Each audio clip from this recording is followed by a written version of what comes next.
Coffee and Cream on Hail Varsity Radio with Andrew Rogers and Damon Benning. Here's a long one to center field for Paul Goldschmidt, and this one is going to leave the yard. A home run for Goldie. Oh, did he crush it to center field. Thomas got back there to watch it sail over the yellow line high above the field at Chase Field. And the Cardinals lead 2-0 to lead off the game. Swinging a fly ball down the left field line for the Western Metal Supply Company, and it's gone. It disappears chest over the wall. Leover Peguero with big league home run number 1. And the Pirates having some fun. Their third homer off Darvish, and they lead 5-1. Exact short fly ball, left field, hooking by the foul pole. Will it stay fair? Hit the foul pole, gone! Sacked short, perfectly down the left field line, kept hooking, and he managed to keep it fair off the foul pole. 5th of the year. 2 big runs for the Tigers in a 5-1 lead in the 8th. And the pitch. Hit to right and deep. Get up! Get up! Get out of here!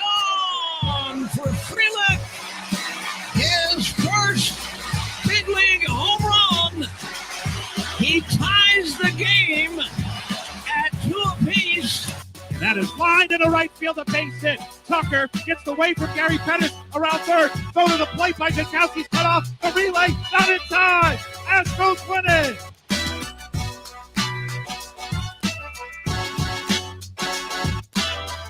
Welcome in to Coffee and Cream on a Tuesday. My guy Mike Sautter is here once again. I'm Ravi Lulla. Shane Schillerberg taking care of everything, keeping us on the tracks for the most part. And we are here live from We're back the H&H. Today. Another day. Another day. Doubled up on the caffeine this morning. That's true. You went Mountain Dew and coffee, which is aggressive, but I appreciate the commitment to the caffeination. You also dressed properly for our pants on today. For our winter atmosphere here in the H&H Chevrolet studio. Yeah, I got pants on and a long sleeve. See, I'm wearing pants, but I have a jacket in case I get chilly. But I run a little warm, so I like to have the option. My wife looked at me when I left the house like, "What are you doing? Like, is it fall?" And I'm like, "No, I don't know." It's funny because when I drive around and get my coffee or whatever I get for breakfast in the morning, I think the people just stare at me. They're like, "Why is this? It's 90 degrees outside at 6:00 in the morning. Why is this man wearing a coat?" But that's how we do in here. It's okay. I would rather it be too cold than too hot, though, in like a building, because you can always put a jacket on. Yeah. I would rather it be hot than cold outside. Yeah, but in a building, I would rather be cold than hot. Are you? So you're a summer heat guy versus winter? Me too. All day long. I hate the winter, which I live in Nebraska, so I understand that. But I'll take hot over. My wife's the opposite. She would rather be cold, and I'm like, it could make it 100, whatever, doesn't matter. Yeah. And I think it's from when I started shaving my head. Oh, really? So I don't mind the heat. It's weird. Yeah, I used to sweat to shave a lot, my though, head. boy. I've always sweat a lot. Well, yeah, you're an ape. I'm a big guy. I sweat a lot. You're an ape. I used to shave the head. Now I got a little man bun. Sometimes, just depends. You look like a sumo wrestler guy with a man bun. Yeah, a little bit. But I figure the hair's not going to stick around for long, so you're going to take advantage of it while I do. You got some years left. Probably, but I'm going to grow it out while I've got it, and then once it's gone, I'm just going to shave it off and look like you. We'll be identical almost. Every other day, I big razor this shiny. See, I don't know that I'm going to. I don't every know other day go like full Bic razor. I'm probably just going to. Yeah, you will eventually. You think so? Yeah, because once you do it, you love it. Yeah, it is a major, you feel clean. Really? Yeah. They used to buzz it all the time. Yeah, no, it's not the same. Me too. So when the hair started going backwards, right? And then, so I just kept going down and down, down a guard and just real tight, tighter. And then there's no guard, and then it's still whatever. And then I think it was SVP that I was talking about it at one time. This was years ago. And I was like, oh, you know what? I'm going to try it. First time I did it, though, I cut my head so bad. See, that's a little what I'm afraid of. It also seems like way more work. It hurts. It feels like way more work than just buzzing it. Yeah. A lot more. I mean, in the shower is just easy, but I will say this, and I did cut my head like behind my ear. You had an old man head Band-Aid on the other day. Yeah, it really stings real bad. Yeah, that's not great. Yeah. No, SVP's hilarious though when he'll like be talking to guys. Feels passionate about stuff. He does feel very passionate, especially about men who are balding shaving their heads. Yes. He's like with Russillo, because Russillo started losing his, and he just goes, "Come on home, brother." Yeah, just come on home. Just bring it on home. Bring it on down. And he is another one that does the whole big razor. He does, thing. yeah. So yeah, it just is a clean. It feels clean. It looks clean, like it's a very like clean look. Yeah, you know. Sometimes it gets shiny up there though. I don't know. Do you use any sort of like balm or lotion on there to keep it moisturized? No. I use like aftershave balm stuff. Not like aftershave, like Brute, like the not alcohol. Brute or whatever it was. Remember Brute? You remember that? I'm pretty sure my dad used Brute. When you first shaved as a kid, you used Brute, and it just burned. And it was like, oh my God, my neck is on fire. Brute feels on your face the way like Everclear tastes. Yeah, it's basically putting Everclear on your face. It is like it just burns. Yeah, you want to just burns. You want to just rub it off an ice bath. Yeah, you know that would make it worse. Right. And you don't know what to do. It's like when you over apply icy hot somewhere and you're like, oh no, this has gone bad. In the nether region. Yeah, if you're in a sensitive area and you're like, this has gone bad. I might need icy hot this week. That's a good point. What for? Well, you just went nether regions icy hot. I'm concerned. I'm just tired. The move stuff is happening, and I double cut my lawn as you and Shane. I sent you a text last night at like 9 o'clock. It was like 9:30. I got done in the dark. It was dark by the time you sent us the photo. And double cut it, so squared it off this time. And the last time I'm mowing my yard, that I've spent a lot of time. Was it a little emotional for you? It was a little bit. As I was doing it, I was like, this is going to be the last time I do this in this yard, and I've spent half a lifetime out here. You know what's weird is I find that when things are coming to an end, even if I'm not like particularly fond of them, it can get a little emotional. Yeah. Like my first marriage. That was different though, I think, for you. Because I'm not. I'm sorry. I was making a joke. He probably was hurt a little bit. Thanks, Pam. Real, but yeah.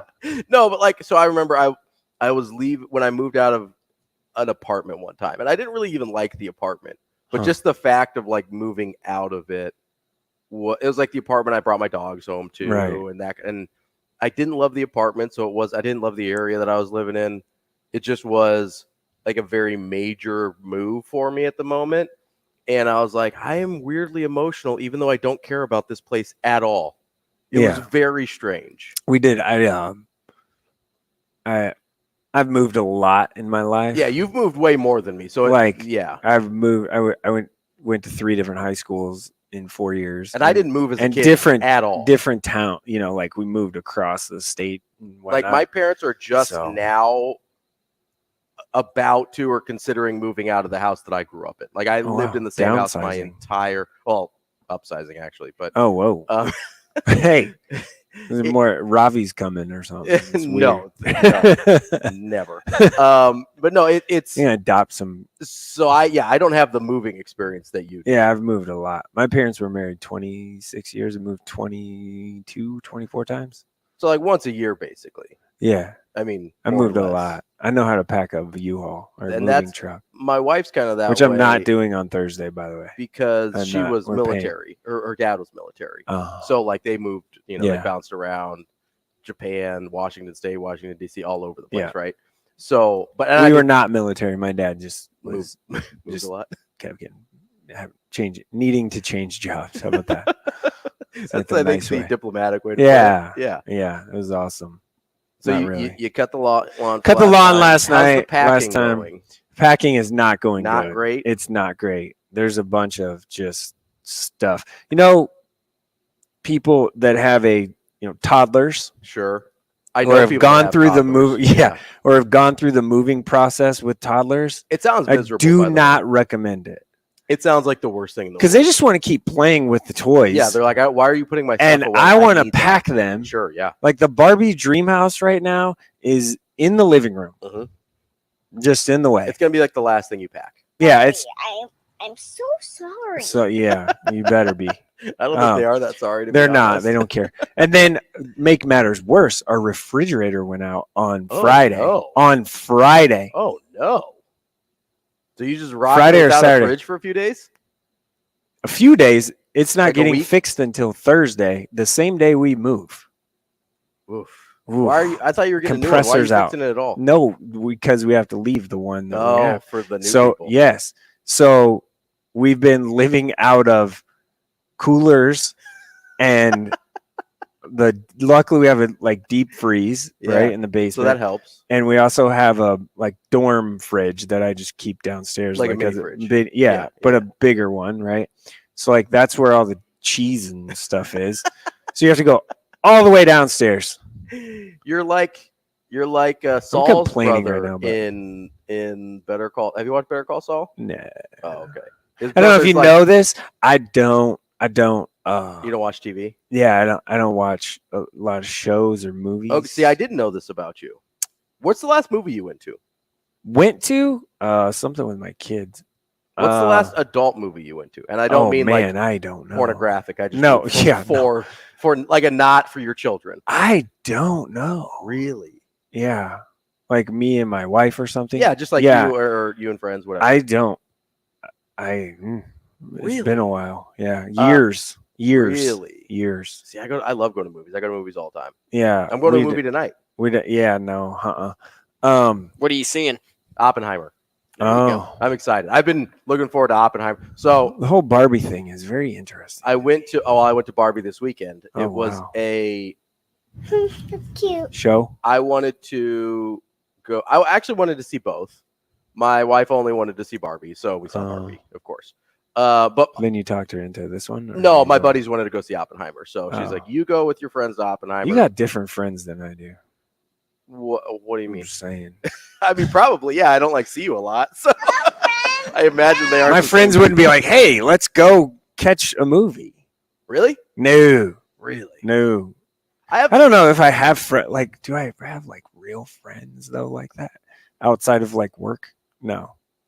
So mine It's are weird. some Anyway. are I went to college with. I still have a few friends I went to high school with, but that's part of never moving, right? Right. Is it's easier to stay connected to certain Right. people, and there's some of those people that I don't want to be connected with anymore. Right. But we got Michigan Breakfast Gate. I don't know what Breakfast Gate means. He must be so. We're just We're, random. we're a right little now. all over the place, so we'll bring in Michigan Lance and see what he's. We're gonna got talk to Brandon say. Vogel at 8. Yeah, we'll set up the show after we talk to Lance here. Lance, what do you got for us today? Hey, well, thanks, fellas, for starting off the show with me before you did a rundown. Hey, Yeah. hey, well, since there's statute of limitations here, Mike, you can be honest now. Uh-oh. Is your family based off the TV show The Ozarks? I've never seen that show, so I don't know. Oh, well. Let me ask you this: do you know some? Did you ever hear growing up a name Pablo Escobar? Yeah. Because the way the way you guys move around, did your parents work for him? No. If they Okay. did, I would. I probably wouldn't be sitting here. I probably have a little more money. you never know. Hey, You might have been pretty far down the food chain if you were working for I've been Pablo. way down. Pretty far down, you guys but moved a lot, man. That's some drug dealing, drug runner type stuff you guys got going there. That's man. like That's a lot going on. lifetime JUCO assistant coach moving. That's what that is. yeah, it is. It's probably worse than that. Yeah, I don't know how to explain it. I mean, I did go 2 elementary schools, 2 middle schools, 3 high schools. Yeah. I went to 3 Wow, total man. schools. Elementary, middle, high school. That's it. I Yeah, went to no. 3 schools. Yeah, no, I Oh, don't man, know. bro. That's why I like. Hey, What's up? Oh no, but hey, man, you got breakfast. Big Ten Media Days. You got Breakfast Gate. Who's gonna ask that question? The kids can't eat. Like, it was. Oh, we'll get to that, Lance. Don't you worry. Right, but you know what though? Like, all you have, like, just look at the picture. She posted a picture with her tweet, right, about Title IX. Hey, the volleyball didn't eat breakfast. The training table. But if you look at the picture, that's not the training table. No. So obviously it discredits everything that she says in the tweet. Because that's just one pull of the yarn of, hold on a second, that's not even the training table. So what are you talking about? Like, and then once you start digging in even more, and then the tweet comes out about, hey, miscommunication, it's been communicated to the people that training tables closed and they won't get food. So, and that's something on why the volleyball girls didn't know that. You gotta talk to whoever runs the volleyball program. Right. Like, why are they standing there looking like, well, the coaches got the memo. It's you know what I mean? Who gets food at what time and this and that, but the players didn't. That's not on Nebraska football. That's not their issue, man. So it's just funny where you don't even have to tear it down, you know, because people would think you're tearing somebody down, a woman down for talking about Title IX in sports. Where, man, just look at the picture. Like, this is selective outrage, and it's not even accurate. Well, and she was definitely trying to tear Nebraska football down because one of her hashtags was losing record. Yeah, it was. Right. So no, most she definitely. Was not, this was not so much about, I mean, listen, I know what she was trying to get at, but she was also trying to tear some people down in the process. And we'll definitely get into that. She was wrong, though. Yeah, I mean, it was just inaccurate. You know, it was just inaccurate. Yeah, that's what I mean. Yeah, she was dead wrong. Like, you ain't even, like I said, just look at the picture. Like, you're not accurate with your own post. And so now people are going to look at you and be like, man, what are you talking about? Like, and question everything that, you know, they start to question what you do, your motives, why you put losing record. Like, you know what I mean? So, man, just, you know, be careful what you put out there. Northwestern Media Days, like, do they even send a coach or who do they send? Yeah, you definitely shouldn't send players. They're sending Don't players. Don't send the players at all. But yeah, they're sending players. Sent 3 players and the interim coach. Yeah, they're putting those guys in a bad spot for sure. That's terrible horrible, look. man. Yeah, that's I feel bad for the kids. At the end of the day, it always comes back to them for me. Like, their season. Like, how's practice gonna be? Like, this is just, man. People talk about, the AD, he's keeping his job and da da da. I'm like, dude, what? Like, how? I know. You know what, man? I have no idea. Yeah, I have no idea how that man has a job. Yeah, how does the president have a job? They all fumbled it. Like, it's not. Just start over, man. Just and Lance, forfeit the season. Start over. Bet you, because yesterday, a volleyball player came out and accused some I think some bullying and hazing and racial. Yeah, that one was a little. Here's my thought. I would be surprised if both of those guys have a job when all the dust settles. I think we are still in the very beginning stages of what we're going to see happen at Northwestern here, because there's still more lawsuits to come. I think other sports are going to be involved still based on kind of what's starting to trickle out. If both of these guys still have a job when all of this is settled, and I think it's going to be way longer than we think, I would be incredibly surprised, because I think there's way more under the surface than we've even gotten to yet. And then how about academia? They're probably going crazy. Like, hey, this is our chance to pounce on athletics. Like, well, they even have an athletic program. Like, you know, Northwestern, their academic school, private, it's like, they don't really care about athletics like that, the majority. They'll have one because of the checks that the Big Ten writes. Right. But I don't know if we might go through a period where Northwestern de-emphasizes. Bad at outside basketball, maybe. And so that's across the board. Yeah, they may scale back. Here's the one question. We just have a ton of time here, but is at what point does the NCAA come in and say, like, lack of institutional control, kind of like what they did, with Baylor? Yeah, like where you have But when's the last time the NCAA has done an investigation? Like they kind of they've really scaled back that part of their operation. So I don't even know if I don't even know what they do now. Aside from put on the non-Division I championships, I don't know what they do. Yeah, that's true. Yeah, I haven't even heard the NCAA since you just mentioned them. But do they come in and say, hey, we're still here, guys. We still have control over things. Yeah. Like what, like Northwestern football would be the perfect sacrificial lamb because nobody cares about it. Like if they wanted to come down and somebody, no one. Because they don't punish blue bloods. They don't punish Kansas when Bill Self is out handing out checks. They don't do any of that, right? They don't punish blue bloods. Northwestern football is the perfect sacrificial lamb if they still want to show they have any teeth at all. Oh yeah. So another death penalty. Well, not probably a death penalty, but like what they did to USC. Like they hammer them a little bit with scholarship reductions, things like that. But nothing crazy. They might not even have 85 scholarships.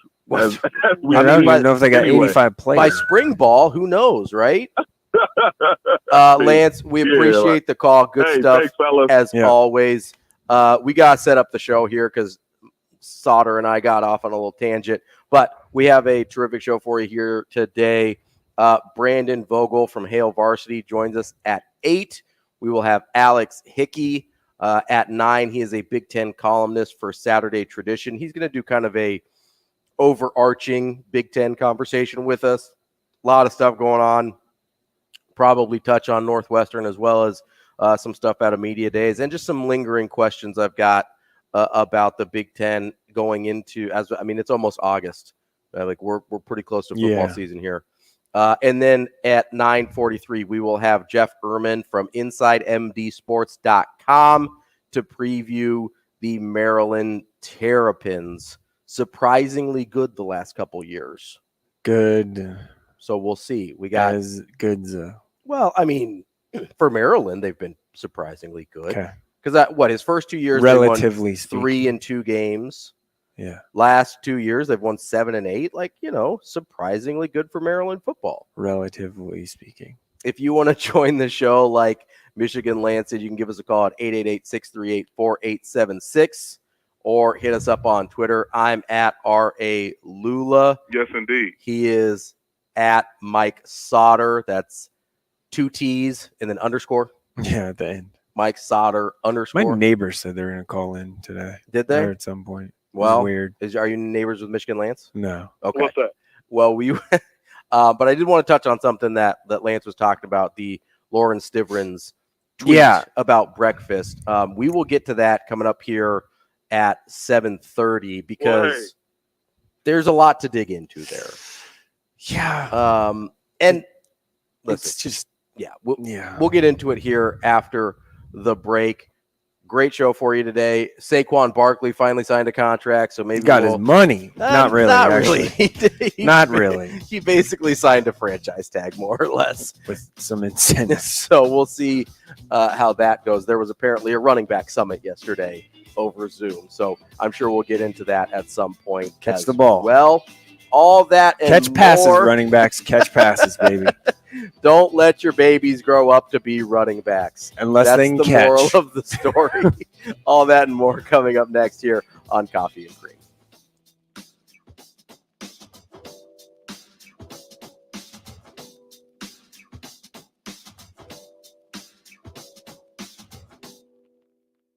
Rogers and Benning will be back in 5 minutes.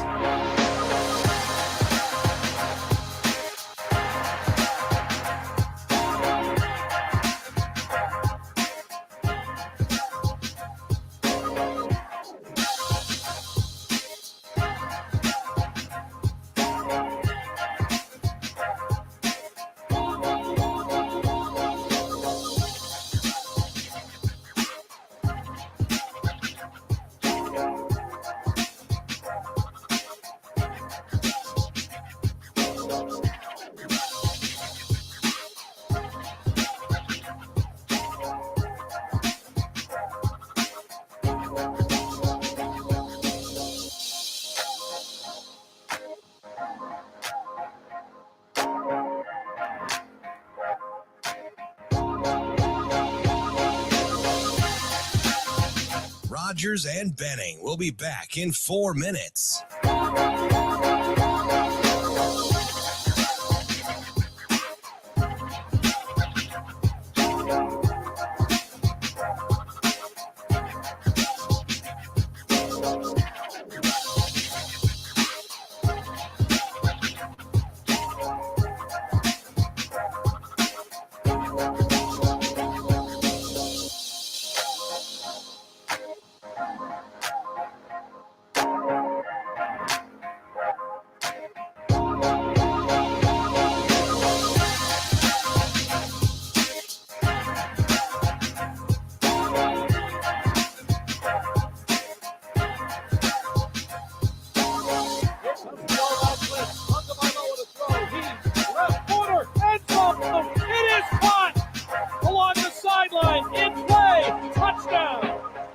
Rogers and Benning. Wow. We'll be back in 3 minutes. Smith got his foot in. NC State wants to see the replay, but what a grab.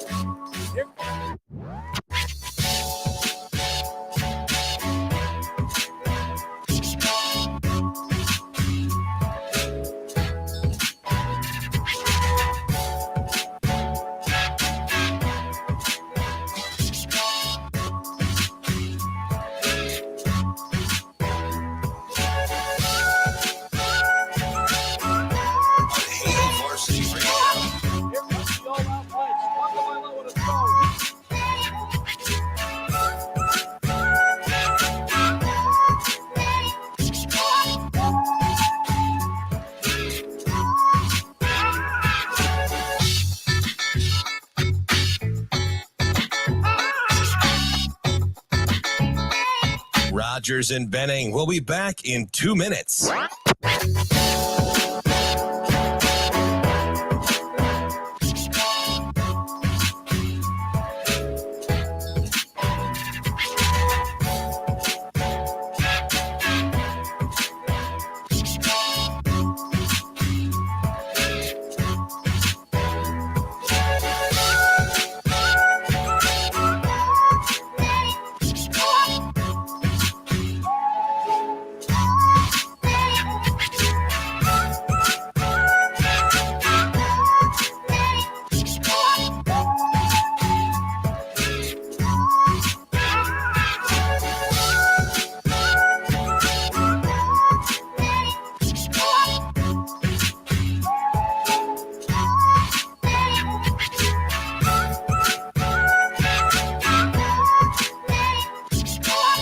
Rogers and Benning. We'll be back in 1 minute.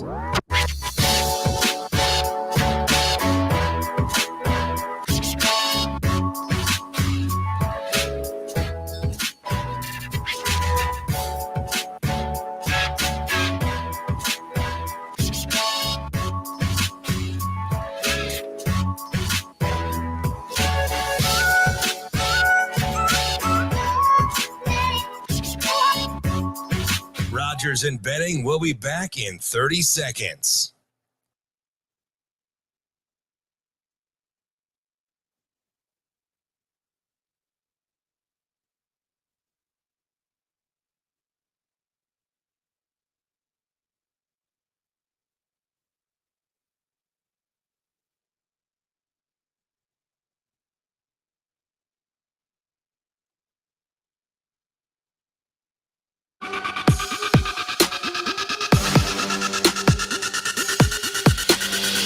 Coffee and Cream with Rogers and Benning on Hail Varsity Radio.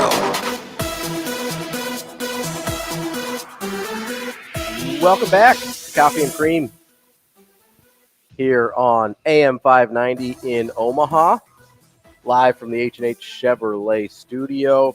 We're brought to you today by Dingman's Collision Center.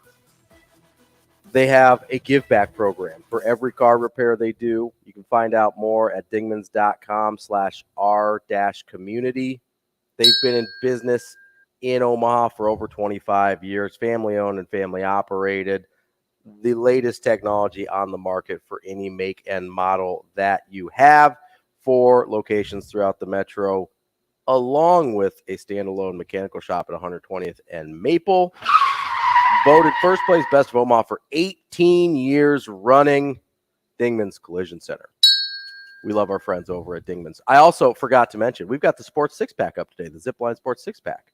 Sweet. I've got some doozies for you for my questions. Okay, that's fine. I'm ready to go. I'm ready for that. We will do that coming up in about an hour after we talk to our friend Brandon Vogel. An hour feels like a long time from now. It does, but it's actually not, because we move through these things quick. We move through these things quick, but something I wanted to make sure we got to before things get away from us. Icy hot, as they tend to do, was what Lance brought up about Lauren Stivrins. Okay, so if you missed it yesterday, Lauren Stivrins, former Nebraska volleyball player, dropped a tweet. Dropped a tweet. About X. What is it called now? I'm going to continue to call them tweets. What's it called? Is it like I don't know what X. I don't know what the actual things would be called, but the website's apparently called X now. I don't know. It's weird. He stole a logo. Yeah, it's weird to pay $44 billion for something and then change the name of it for no apparent reason. But what are you going to do?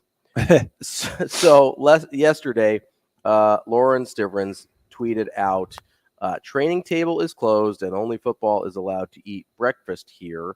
Make it make sense. Hashtag Title IX. Hashtag women's rights. Hashtag losing record. And then she ats Husker Nutrition, Jay Cook 2, Trev Alberts, Husker Volleyball, Huskers, and Husker Football Nation. And it's a picture of some female athletes looking sad that they're not allowed to eat the food. And so in response to this, as a good journalist does, Lauren, forgive me if I'm saying this wrong, Mickelson, I believe, who is the lead sports anchor and reporter for Channel 8 ABC in Lincoln. Good reporting. She did good reporting, and she tweeted out with a screenshot of the tweet, which was later deleted, some context on the background of this tweet. Per a source, training table is closed this week to everyone for maintenance to prepare for the upcoming season / school year. Makes sense. Right. This is common every year. This is her reporting. I'm just reading it off. This is common every year. This was communicated to all teams and staff well in advance. It's going to reopen next week. And teams regularly cater meals specifically for their student athletes using their own budget funding, especially during times when the training table is closed. So here's what it looks like happens, and tell me if I'm off the page here, okay? It looks like the training table was closed and everybody was informed. Yeah. If Lauren Mickelson's reporting is correct, and I have no reason to believe it's not. Correct. The football team, knowing the training table is going to be closed, catered in breakfast for their guys. I'm guessing they catered in lunch and dinner as well. They do it all the time. It's not an uncommon practice, as Lauren Mickelson reported. And for whatever reason, the volleyball team and Lauren Stivrins didn't know about this, about the training table being closed. And for whatever reason, volleyball did not cater in the food for them. Correct. Is that's what happened, right? Yeah. So now you have John Cook that's probably going to have to say something about this. For either like, hey, we communicated out to them, you're going to be on your own for breakfast for these few days or whatever, or we decided to cater in for these meals and not breakfast or whatever, right? So at some point, volleyball is going to have to probably put out a statement as to why their team didn't have breakfast, right? And maybe they did and they just went to the wrong spot. We don't know. Yeah. Like maybe they said it's not also my question is, because I know where that picture was taken of Stivrins, tweet, was that is like right outside of the weight room, the current weight room, I guess, of the, like in Hawks in the football field, right? Like I believe so. So yeah. it is. And so it's like in the walkway, you know, what you're saying. Yeah. What? So I mean, I get it. Like volleyball is probably over there using the weight room and stuff, but they have their own weight room at Devaney. I don't understand. Why are they there? Yeah. Is that your question? Yeah, a little bit. So a little bit of that. Yeah. Sure. What were they like? This is obviously the football area. Yeah. what are they doing there in the first place? Because, like, I'm not saying they can't be. No, I'm just saying, like, it's not super. It not common, super normal for them to be there. Yeah. Not that they're not allowed. Right. Yeah. But if the football team was feeding the football players only, this would make sense for where that would be. Yeah, they've done it there before. That's the little nutrition desk thing they have, like drinks and all that stuff for all the time. Like protein shake things are there. So they have one of those in Devaney too, by the way. Right, for the basketball and basketball. Yeah. Right. So it's not just that football has this. It feels a little like her tweet is a little sour grapes. Does it all? It also feels a little staged, maybe. Yeah, a little bit, like a little. Like, you brought up a good point. Like, why are they there at all? Yeah, it doesn't do anybody any favors. So that's the thing I kind of wanted to get. Anybody, the volleyball program, women's rights, feels Title IX, it doesn't do women's rights any favors at all. It doesn't help anyone. It doesn't help the cause. It does not, and it literally doesn't help anybody. So this is kind of what I wanted to get to. Makes it bad for everybody involved. Now, right. John Cook's probably gonna have to say something. John Cook's gonna have to say something. Trev Alberts might have to say something. It just causes a headache for no reason, and I get because it seems like there's a pretty simple explanation for this, and if they had asked, they probably would have gotten that very simple explanation. Yeah, and maybe they did ask and they didn't like the answer. She wasn't even there, and so they did it anyway. Right, she wasn't even there. Right, but I mean, like the volleyball players could have. But it feels like there now. Here's this rift between volleyball and football in Nebraska, the two sports that are people care about the most. Of the sports that actually make some money for the school and don't cost the school money. Now there's this like tension, and there's going to be unnecessarily. Yeah. And because somebody didn't get their facts straight. Yeah, or somebody stepped in it. Or definitely stepped in it. Or somebody didn't maybe it was the volleyball. I don't know. But maybe it was the volleyball teams like just didn't that they dropped follow the ball through. Yeah. So from hey, we got to feed our players this week, and somebody either made the decision or something like that.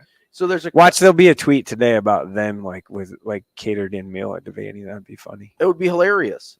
Like, I'd laugh. It would be a little funny if it's like, oh yeah, their food was at Devaney. Should have the football team, some football players go over there and eat a late breakfast. They wouldn't let us eat at the Devaney Center. Yeah. Or they're just all eating together on the floor of the Devaney Center or something. That would be funny. So I think they won't do that. A couple things that could have happened here, and we've got about 90 seconds where we can take it over into the next segment if we want to.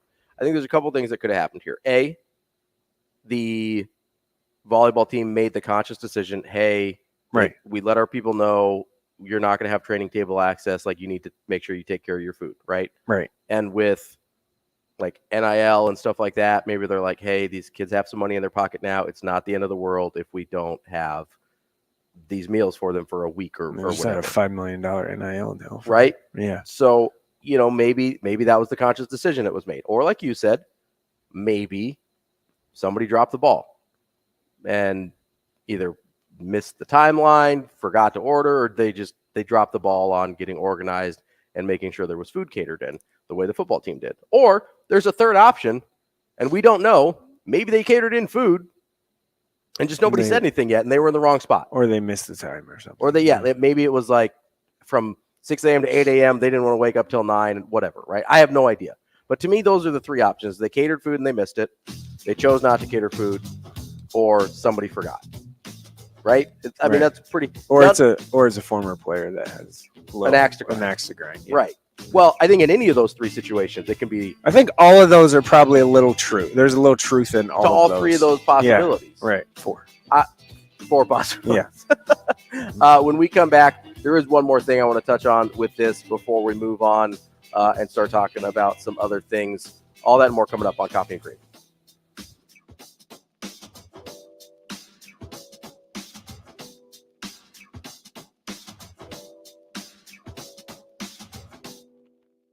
Rogers and Benning will be back in 4 minutes.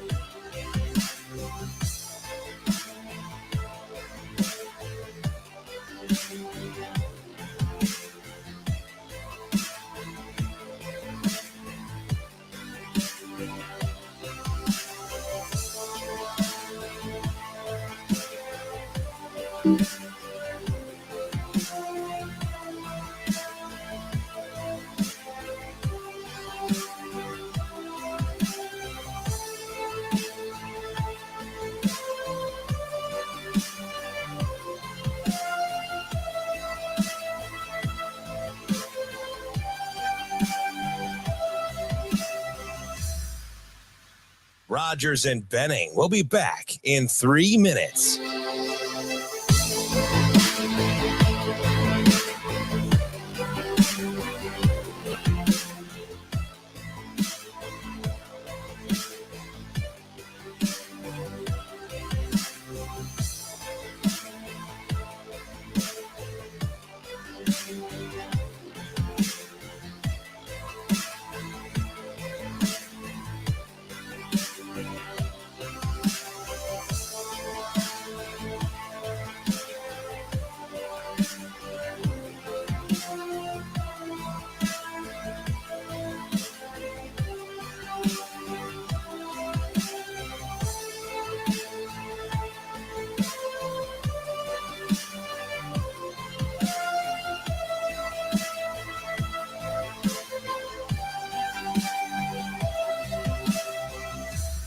Rogers and Benning will be back in 2 minutes.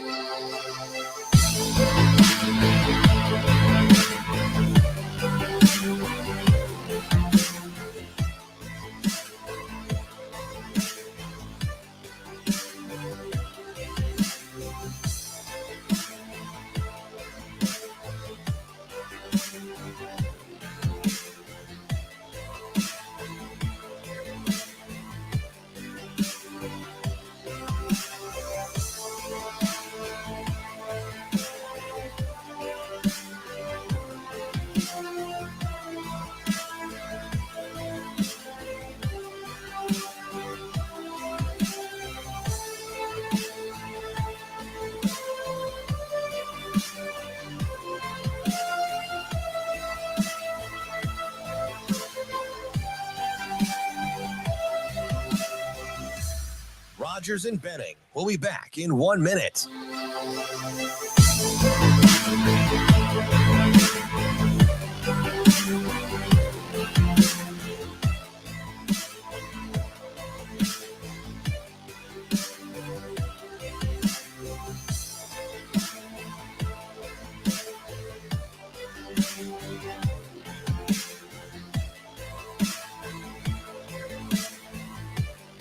Rogers and Benning will be back in 30 seconds.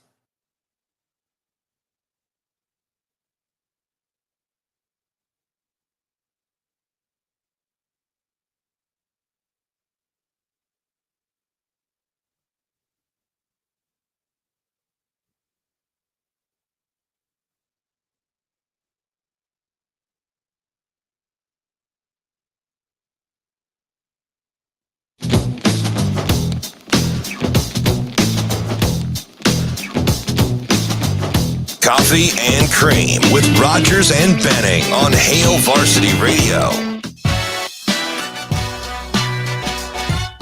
Welcome back to Coffee and Cream, live from Hail Varsity Club, live from the H&H Chevrolet studio within the Hail Varsity Club.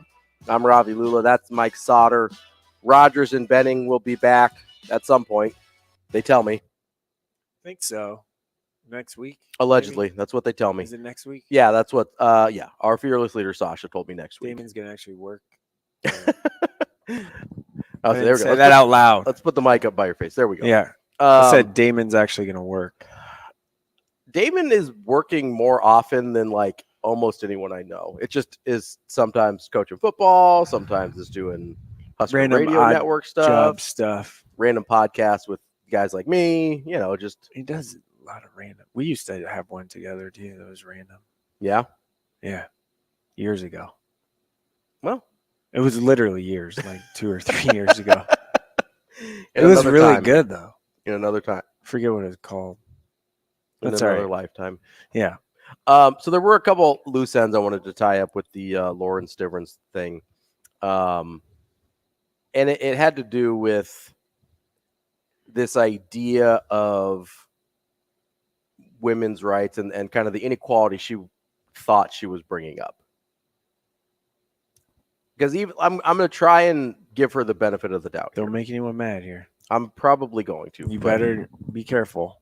I'm going to give her the benefit of the doubt here that she was trying to shed light on inequality. Okay. Yes. That's what she was trying to do for sure. That is the most gracious way to put it. Like, pretend she doesn't, like, there's no ulterior motives, which is hard to do with some of the hashtags, right? But let's try and attribute pure motives to what she was doing. First of all, there is inequality between men's and women's sports. I get that. Yeah. Like in a lot of places, I mean, we saw it with the NCAA tournament a couple years ago, the difference between men's and women's facilities for the men's and women's basketball. So let me just start there. I'm not pretending that this is not an issue. True. What I am saying is I think it damages the case because not everyone believes it's an issue. And some of those people, I think they're wrong. But when you bring up a situation that is not an example of it and say, hey, look at this inequality, then it damages the case for actual inequality. 100%. I see the same thing. Frankly, I see the same thing with as a minority, right? Where people will sometimes bring up situations and be like, oh, I was discriminated against. And listen, I can't tell how people feel in a situation, things like that. But I can look objectively. I wasn't obviously at University of Nebraska yesterday, but we can look at that situation objectively and say, hey, they were informed. That was outside the football area. It seems as though this is something that was either communicated to them and they either forgot or missed it or whatever, didn't check their email, who knows, or they missed their window to eat, or they made the conscious decision not to cater for the volleyball players that day, right? Right. Very reasonable explanations that have nothing to do with inequality. Yeah, all of those are right. Probably somewhere in the and frankly, Nebraska volleyball probably has one of the least cases for inequality in terms of resources of any volleyball program in the country. I think that's fair. Yeah. Is that a fair thing? Yeah, I think that's fair. Do they get the same amount of money as football? No. Right? No one does. Bring in the same amount. Men's basketball doesn't get the same amount of money as football. Yeah. Right? That's the economics of what people care about in, like, baseball doesn't get the same as football. Baseball doesn't get the same as men's basketball. Like, that's just how the economy of college sports work. So when people point out things that are pretty easily shown not to be inequality as an example of inequality, it really damages the case for actual inequality. Yeah, down the road. Now you're like, if you're the girl that cried wolf. Or if Lauren Stivrins was to say something that is an actual problem, a real problem, nobody's going to listen now. Yep, exactly. And so that's the thing that frustrates me about this situation. Even if I want to attribute pure motives to what she was trying to do, try and assume the best out of her. Just ask a couple questions before you send the tweet out. Yeah. Hey, was there another? Not there. She wasn't right. There. She wasn't. But I mean, ask the volleyball players, like, hey, did they communicate to you? Was this a thing? Do we know? Like, if you want to send out that tweet and you're trying to light something on fire, which it seems like she was. It's the think before you speak. Yeah, think before you X or tweet or whatever you call it now. Yeah. Like, I just need a little bit more, because if it's a thing that you care about and it's a problem you're trying to fix, do a little bit of legwork to make sure you're right about the thing you're saying. Like, I can't tell you how many times I'm typing out a tweet and I'm about to send it. I'm like, I need to fact check that real quick because I'm not 100% sure. And so I go and Google something. Right. I was like, okay, I'm right or I'm wrong. I need to change that a little bit, whatever. It's a very simple process. Send out a text to the volleyball staff. Send out a text to, I'm sure she's got John Cook's number. I'm Maybe. sure. Like, probably. I would guess somebody on staff. I think so. I think she probably has it. Probably has somebody on staff's number, imagine. right? Yeah. Is that a fair assumption to make? Yeah. Maybe we send a text before we send a tweet to figure out what's going on. I think the word is the word immaturity in this. It's possible. It is possible. Like a little bit. Yeah. There's also just because, like it's just, should you have made, you should have probably done a little due diligence. Yeah. Before Thought about the consequences of being wrong in this situation before you. I don't know if it's, hey, I've done it before too. I have too. We all have, right? Yeah. We all have. I don't know if it certainly could be immaturity. I also think it could be a little bit of, this is going to sound probably a little over aggressive, but a little arrogance of the thing that I think is happening has to be the thing that's happening. I think that's fair. Like, or closed-minded, maybe a little, because it seems like at least she didn't consider other options that could be what's happening here. Yeah. Right. She did it. It seemed like she wanted to see a certain thing, and so she only saw it in that way. Whereas pretty quickly after, we read those. It was pretty quick. She deleted it pretty quickly, and I'm sure she got a text or phone call or something about it. But pretty quickly after those tweets went out, Lauren Mickelson from the ABC affiliate in Lincoln had pretty much debunked the entire tweet. Right. Right. So it was like within the hour. It would not have taken a ton of digging from Lauren Stiveren's part to figure out, oh, yeah, that's not what's happening here. Yeah. It seemed like she was trying to take advantage of the fact that most people probably don't know that that's not the training table. Right. Definitely is not. It probably seemed like she was trying to take advantage of the fact that most people don't know that the training table closes for a week every year to get ready for the season, which she was here for 6 years. Should have probably known She that. probably knew that. Is that Unless reasonable? she didn't, because it feels like the players in that picture probably didn't know that either. Maybe it wasn't communicated. Maybe they went over to the stadium where the training table is located, and they were like, "Oh, it's hey, where's closed? the food?"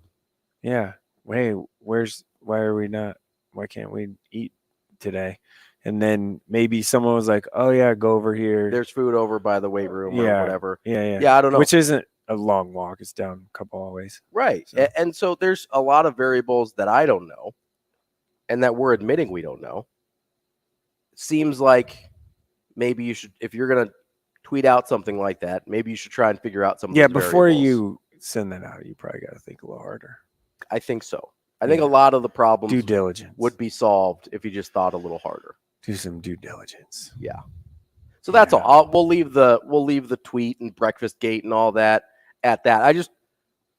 I wanted to acknowledge that obviously training table gate is closed. The gate we're to closing training, it. We're closing it. We're locking it up. No need to discuss. This anymore. is not to say that inequality. It was on fire yesterday for about an hour. It was. It was.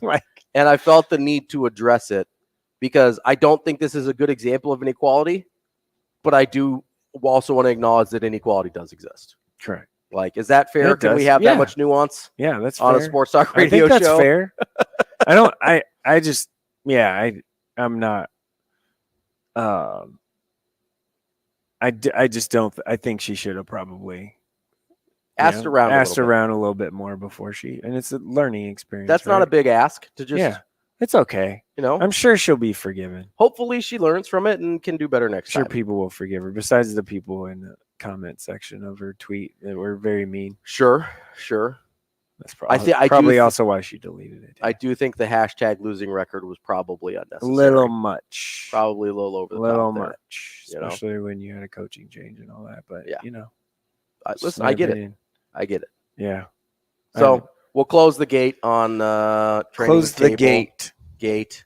Brandon Vogel up next. We got Brandon Vogel. And we're going to talk about Husker football. Big Ten Media Days. Yeah. See what his I want his thoughts on the Northwestern deal because, new reporting out, I guess, this morning. Yeah, what do we got? Last night was that Northwestern's president didn't even read the full report just a summary of the Pat Fitzgerald thing before he suspended him for 2 weeks, and that's why he only suspended him for 2 weeks. That would make sense. That lines up with what we saw, I think. It's just every day there's just layers. And somehow he still is employed. Yeah, no, and he stood by Derek Gregg that he's going to stay employed as well. They're both going to be gone. Wild stuff there at Northwestern. Yeah. We can ask Brandon Vogel about it. We've also got Alex Hickey on later covering the Big Ten. We can ask him about it as well. Coming up next, though, to start off the 8 o'clock hour, our friend Brandon Vogel from Hail Varsity.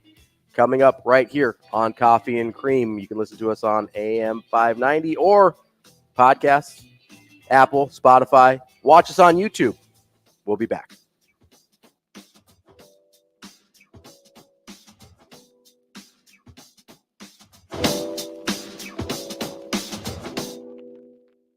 Rogers and Benning will be back in 4 minutes.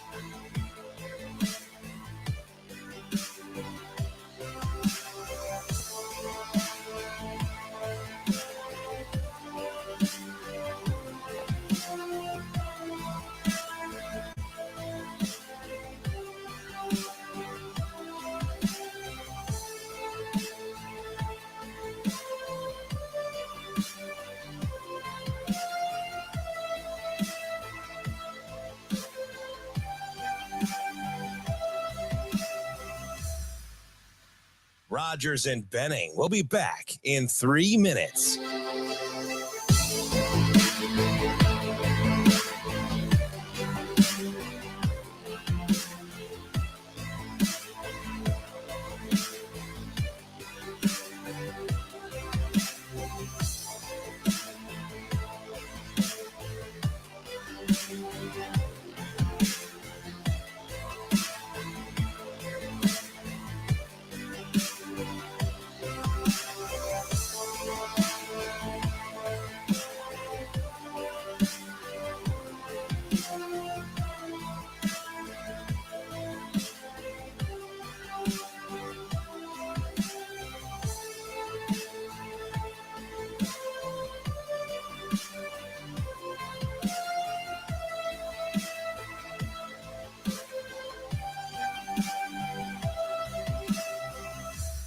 Rogers and Benning will be back in 2 minutes.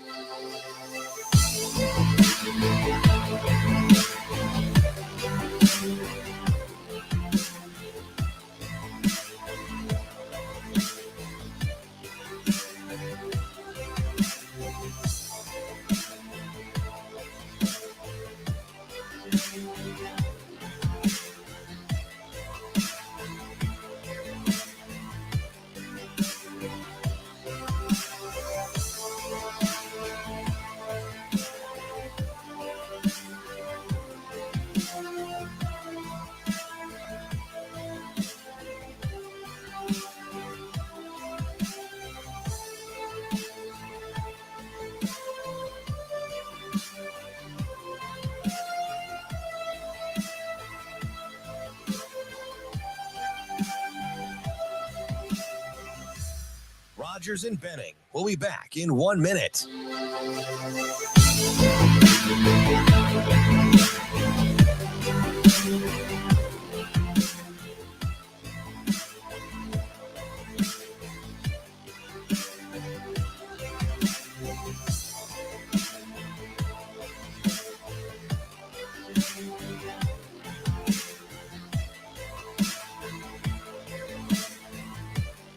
Rogers and Benning will be back in 30 seconds.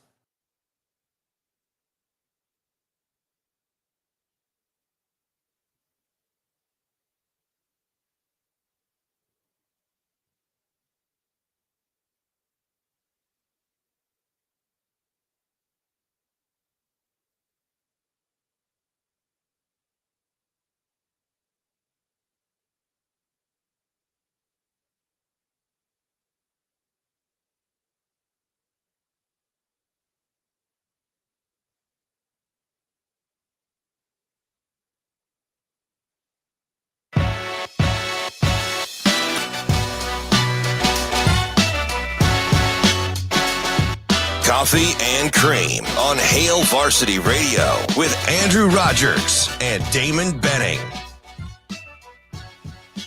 Welcome back to Coffee and Cream here on a Tuesday morning. Ravi, Lulla here with you. Mike Sautter joining me as well, filling in for Andrew Rogers and Damon Benning. We are live from the H&H Chevrolet studio, and you can be part of the show. You can give us a call at 888-638-4876. You can tweet at us at RALula or at Mike Sautter _. You can also get on that YouTube page. YouTube, comment on the YouTube. Get us on the YouTube comments. We are still not your tube. No, YouTube. YouTube. Yeah. Not your I think tube, people are my tube. I think people are familiar with YouTube at this point.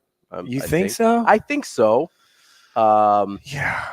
We've probably got a few people in the comments already. Ken and Terrence chiming in. We appreciate you guys on the YouTube channel. You can catch us on YouTube or obviously live on AM 590 here in Omaha, or get us on Apple, Spotify, whatever, wherever you get your podcast. We're there. Wanted to talk to you about, as we are efforting Brandon Vogel. He'll be along shortly. Ken said, when is the last time Huskers had a kicker that was money from 40 to 45? Well, not that long ago, right? Well, I mean, for sure Alex Henry. But okay, that was a while ago. Yeah, but I think, I mean, maybe it was Alex Henry. It's certainly not any longer ago than Alex Henry, which is a long time. Don't get me wrong. That's a long time ago. It is. We're just like automatic. Gosh, I was in the stands for that Colorado kick. I mean, how many? Let's be honest here, and I get it's more aggravating when it's your team, but how many kickers in general are automatic from 40 to 45 in college? Oh, I was like, in college, NFL guys are pretty dang good. No, in college. Brett Maher. Brett Maher was money. It's probably the last one. What years was that? I don't know. Was he was after Henry, right? Let's see. Brett Maher was 2011, 12. Yeah, right after. Yeah, Henry. So right after Alex Henry. So I mean, Drew Brown. No, I don't remember. Here's part of the other problem too: is we focus a lot on Barrett Pickering. He was great. He was shorter he was though. Not didn't have a lot of leg. Oh, Timmy Bleekrode was pretty good. Timmy Bleekrode was pretty good. Connor Cope was good for the 1 year, and then he was very bad the next year. Timmy Bleekrode was 9 of 12. That's pretty solid. You can live with that. But but longer kicks, I don't think. Yeah, I don't know that. I don't know how many kickers in general in college are money Connor from 40 Cope to was 45. Pretty good for a minute there, wasn't he? He was. He had a really good year. And then he had a really bad year. Turned into 19 of 27. 70% is not great. It's not terrific. Yeah. Alex Henry's the Nebraska's all-time leading kicker percentage-wise, 89%. Yeah, Alex Henry was incredible. I mean, phenomenal. I think if you got above 75% on field goals, I think you have to live with that. Yeah. I would like them to be pretty much automatic from inside 40. Brett Maher's probably the last one to answer that question. I would like them to be pretty much automatic from inside 40, which I think is reasonable. And then outside 40, I can coin flip it. I don't love it, but if you're in college, I think that's the best you can expect. College. You can hope for more. I don't know how 45 is probably about that. Yeah. Anything over 45 is like, I don't know. Sketchy, yeah. But anything over 40, if you can coin flip it for me. Unless you're Alex Henry with that one kick. Yeah. Going into the But he was an aberration. That was unbelievable.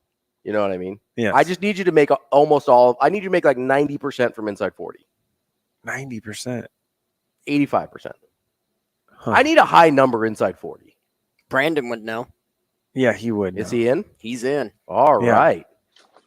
Brandon, what was Brandon Vogel from Hail Varsity here? We were talking about kickers because we had a question. When was the last time Nebraska had a kicker that was money from 40 to 45? Alex Henry. That's what the first thing. Yeah. He's the all-time leading, I guess, right? Isn't he the leading percentage-wise? I think he is, and if he's not, he's definitely up there. I mean, I just think back to that Colorado game, where Sue ended up returning the interception. But before that kick, well, that was Maher. Sorry, I'm going back too far. So, yeah. Well, Maher's been the last one, right? Like the last one where you could be like. Henry. Well, I mean, I think that was a 53-yard kick against Colorado, and it was just kind of like, sure, take a shot. Like I remember feeling confident at that moment of like, all right, this has a decent shot of going in, even if it seemed crazy at the time. So you may not have numbers on this, but I guess my perception is how many kickers in general, like, is this a specific to Nebraska problem? Because it seems like college kickers in general, once you get over 40, it's kind of a crapshoot. Yeah, I think so. I don't know the breakdown off the top of my head of like 40 plus. But every year on field goals in college football, like the national average, so all of them, 50-yard attempts, 15 or 17-yard attempts, whatever. It's about 75%. So like if you're hitting 75% overall, you're about average. During the Maher Henry years, Nebraska was much better than that. In fact, for a while, I think it was much better than that. Of late, you've had some ups and downs. I think they were at 50% twice under Scott Frost. Some of that was due to injuries. Some of that was due to, kind of a bizarre regression to the mean last year. So it's been way more of an adventure than you want if you're trying to get a program back on track. That probably goes without saying. Brandon, wanted to talk to you about the Big Ten preseason media poll that came out just recently. Nebraska slated at 5th, basically the lowest you can get in the West before you get into Purdue Northwestern of the world. Does Northwestern count this year? Let's start there. Like, are they going to be able to finish the season? It's gonna be a rough one for the Wildcats, and obviously, like, even if none of what has happened in the past month had happened to Northwestern, this is where they would be. In that they were going to be bad anyway, right? Mm-hmm. Like, it almost becomes like a long shot play if there were a book out there saying which team won't finish last. Like, I'd probably take Northwestern because it would seem like an overlay. Like, the Big Ten West is so jumbled enough that it gets weird. And what jumped out to me from the Cleveland.com poll was it kind of goes basically in order of most of the big power rankings that are out there. I think it's almost exactly in order of SP Plus, which views Purdue and Nebraska as kind of interchangeable going into the year in terms of their rating. But, there's I don't know how clear the difference is between Michigan and Ohio State. Michigan brings back more. I think on paper they're better suited to be the slight favorite, but boy, if you put Ohio State at number 2 and give me slightly better odds on the Buckeyes, that's something I'd probably take a long look at as well. Yeah, Nebraska at 5? I mean, okay, I was gonna make a joke about the Northwestern thing, and their last win and all that stuff, but I think that's been overplayed for a while now since Ireland. But Nebraska being at 5, I mean, can you, is there a scenario where they finish 2 probably outside of Wisconsin in the West? Well, I think so. I mean, really, the West is just, the West is just bad. How big is the gap between 1 and 5, basically, in the West? Mind? Not very big at all, in my opinion. And like, I get why Wisconsin's there.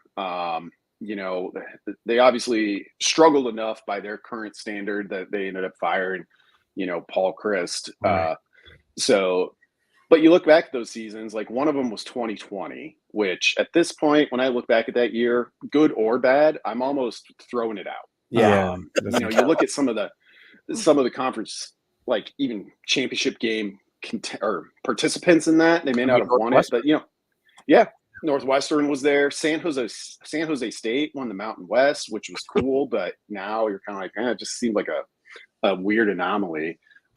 So I get why Wisconsin's the favorite. Luke Fickell's earned the benefit of the doubt, but I think like maybe outside of Northwestern, like it wouldn't shock me if any of the other 6 teams won the league. And, Purdue was a team I kind of came in like a little bit like, they've got kind of a tough hill here just in terms of all the change, but they can play defense well. And Hudson Card, plays, I think, close to his ceiling. That becomes a dangerous team too. So the difference between those top 5 and maybe even 6, if you want to include Purdue, is those are probably less than a touchdown spreads in almost any of those games right now. We'll see once they start actually playing them.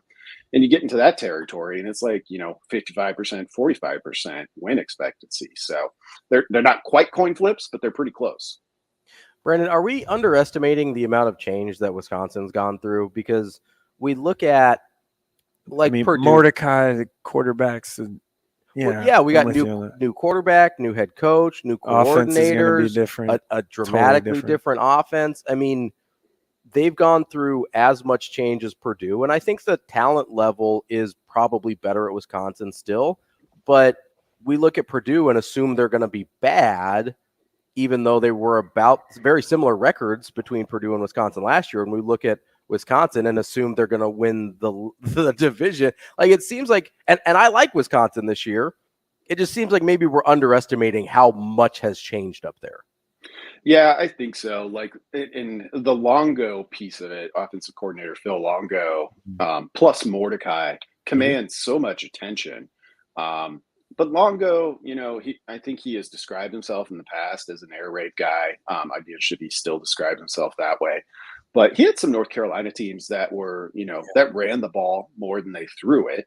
And it had some pretty good running games. So, if Wisconsin comes to a point where like all of the offseason chatter about like what a departure, which I think is real, I think it's a bigger topic that probably spans even just this first season. But they might be set up pretty well to win right away because, well, they've got one of the best running backs in the Big Ten, maybe the country. And if Tanner Mordecai kind of can use that and know like, hey, my job is not to basically be how my team either wins or loses on offense. Like you're not going to throw it 45 times, but if you enjoy what a big time running back can make, how it can make your job easier. Like, Wisconsin's, I think, in a pretty good spot. So a deserving favorite in some ways, like, maybe the safest thing given the amount of change at Wisconsin, at Purdue, at Nebraska would be Iowa as a favorite. And I think they were only, four first place votes back 20 in to that. 15. In that initial poll. But they have to replace a lot on defense. But when has defense been a problem for Iowa? Yeah, Iowa just needs to score about 17 a game and be all right. Or they should. Is that the number? What's the number? I think is it 25? I thought it was 25. 25, I think. 25. Yeah. Wow. I would say they might be all right. If they get 20, if they can get 4 touchdowns, they're going undefeated. They're going to win 10 games. Sorry, I just. By the way, one of those running backs, North Carolina was Michael Carter, current New York Jet. If people didn't know, we talked about this maybe yesterday. Nobody cares. Did we talk about this yesterday?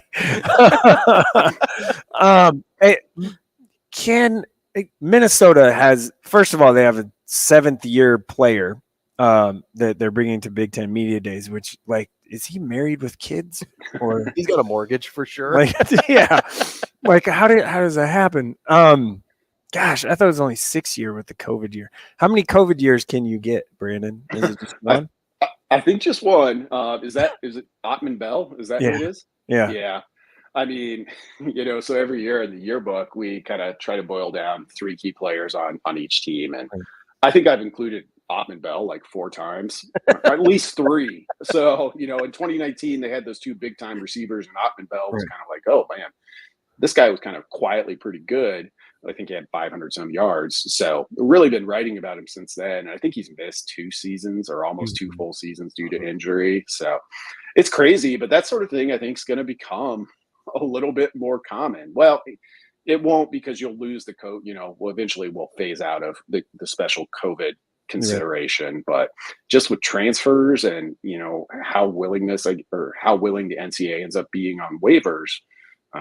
You just got some guys that have been around a long, long time. I feel like they haven't denied a waiver in a very long time, like at all. My Minnesota question was, can they sneak in there? Are they the one that's like kind of, I don't know. I feel like they're not talked about enough right now. I would generally agree. Like if I were, when I'm feeling more adventurous, and if somebody asked me to, slot the Big Ten West, I'd probably still have Wisconsin number 1, but I could move Minnesota to number 2 over Iowa. They have some key pieces to replace. They've got sort of a change, like 2/3 of a change at quarterback. Yeah. But they're at least familiar with where they're going there, and had to change an offensive coordinator. Right. So there's some pieces there, but in terms of like returning production in context nationally, they're kind of like middle of the pack, and they're really defined in terms of their identity, which is the question with Wisconsin, kind of the division favorite. Iowa has that advantage. After that, Purdue's going through change, Nebraska, right. Northwestern, and then Illinois, has to replace the defensive coordinator and 3 NFL defensive backs. So they know what they want to be, but they're going to have some new faces. How important is that game for Nebraska on the 31st? If they can win that game, would that springboard them into a much better season than what maybe people think? I think so. Nebraska, I think on the early lines is about a touchdown, maybe a little bit more underdog in that game, which seems pretty fair. Just given the newness. And, we saw this a couple of years ago with Nebraska against Illinois. I tend to try to downplay these things, but Nebraska came out and said it was really thrown for a loop by not having film on what that new Illinois staff was at that point. That's something the Huskers have in this game. Week ones can always get, pretty squirrely pretty quickly. You don't really know what you have at that point. So I think they've got a good chance to go up there and just play pretty free. Getting a win, I think just starting 1-0 in Big Ten play changes how you look at the division and what it could be. But I think even if they just go up there and play well, then you can go into Colorado with a little bit of like, hey, there's something to build on. We lost a division game against a team that should be further ahead than us right now. Brandon, I am curious as we kind of get into, by the, this time next week, we'll have had a practice officially under our belts for Nebraska. Is there something right now that you look at for this team and feel like you know to a fairly certain degree about this football team? Anything at all? Or is it all kind of just wait and see for you at this point? It's mostly wait and see. That's probably the smart way to go into almost any fall camp. Sure. I feel like they've got the running backs they need to do what they want, assuming you deal with reasonable or average health there. Don't lose anybody for a season. I feel like they're pretty well suited there. Secondary, obviously you have the returning experience there in terms of starters coming back, but I think that's going to be a place that shifts a little bit. So we'll see how they deploy that, but you've at least got that experience there. I think those are the two that come to mind. It's clear, I think, with what's happened at quarterback that the staff really believes in kind of Jeff Sims' ceiling, but for all of us who just kind of know of him from Georgia Tech, that remains a mystery. And really most of the other positions have some stuff to sort out here through fall camp. Satterfield said he could play linebacker, so that helps. It definitely helps in the Big Ten. He said that last night. But they truly they picked Jeff Sims to come in and be the quarterback. Yeah, right? they handpicked him. They basically told Casey Thompson to go find somewhere else without telling him that, right? And I guess Jeff Sims has really high level arm talent. We'll see. It's been interesting on that front to me, at least, to hear these people talk about him as basically a pro prospect, which, right.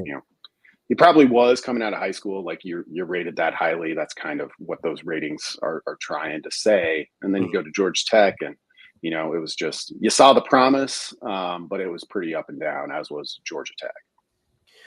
Brandon, I've been thinking a lot about this this defense and, I mean, the offense, I guess, to a certain extent, regarding their turnover margin. And that's something Nebraska's really struggled with for a long time, not just under Scott Frost. It's been a constant issue for Nebraska under multiple head coaches.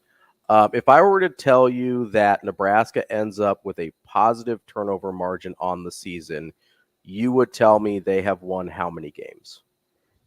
7. If it allowing for the instance where it's like +2, or something like that. You get to +5 or 6 or higher, you're probably looking at more wins than that. It's breaking even. Yeah. Yep. I mean, that's only happened, I think, like 2, maybe 3 times since that Bo Pelini coordinator year in 2003, where they just went nuts. Crazy. Yep. That's unbelievable. So it's been a very long year-by-year kind of regression to the mean on that front. They were so positive there.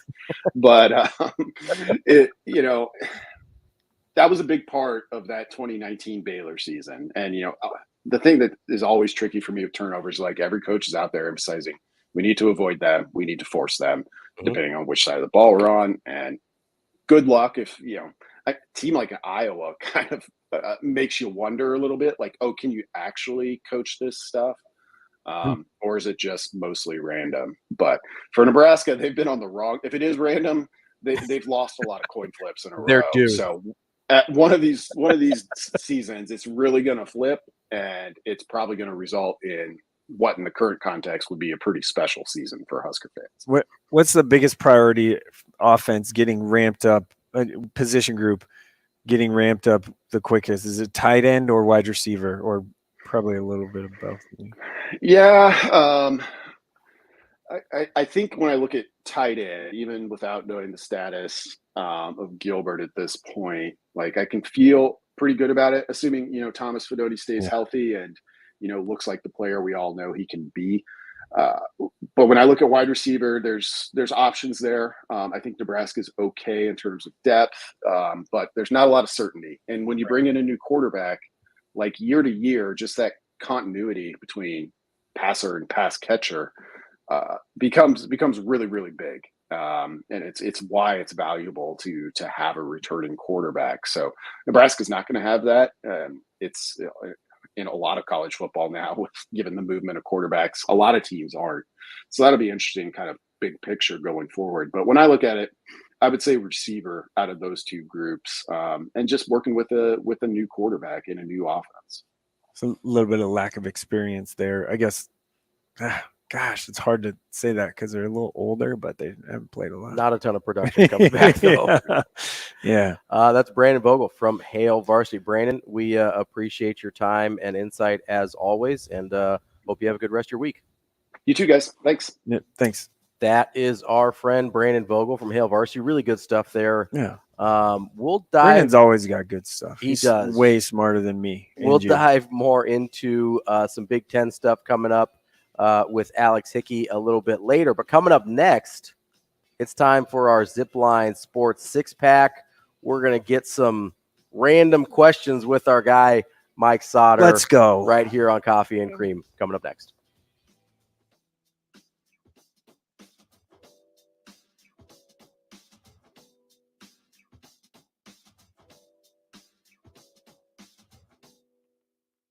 Rogers and Benning will be back in 5 minutes.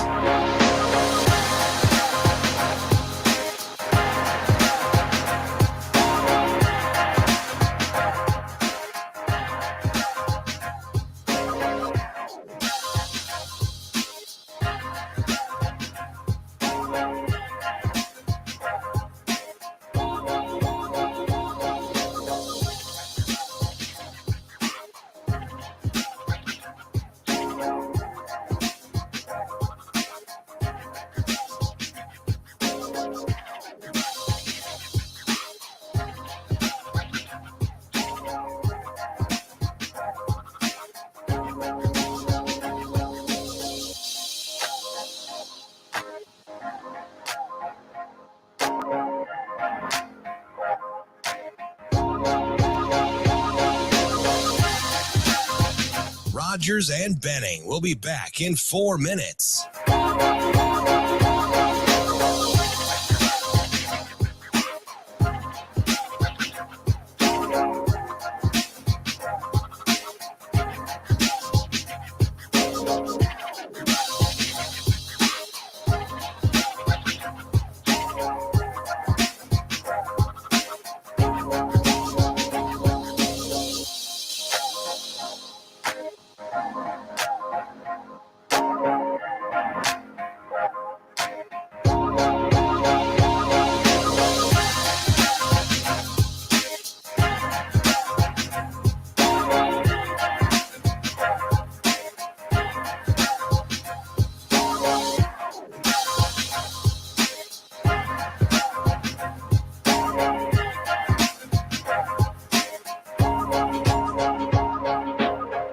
Rogers and Benning will be back in 3 minutes.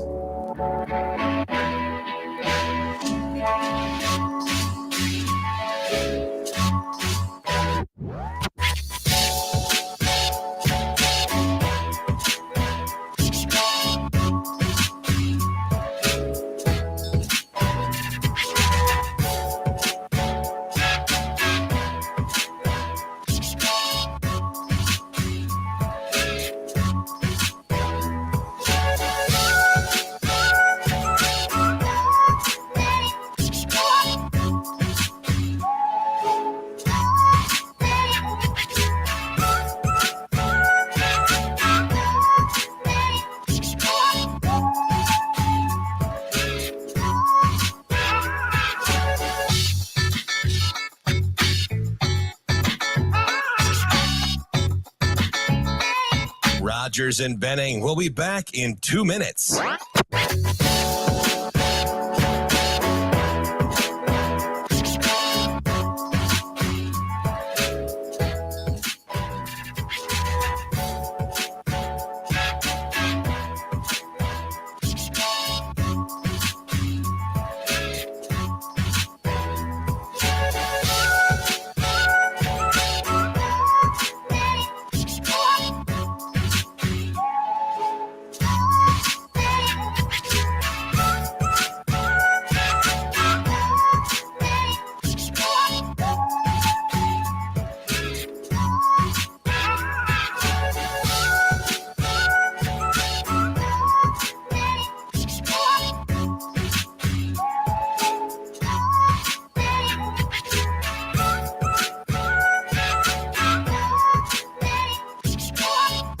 Rogers and Benning will be back in 1 minute.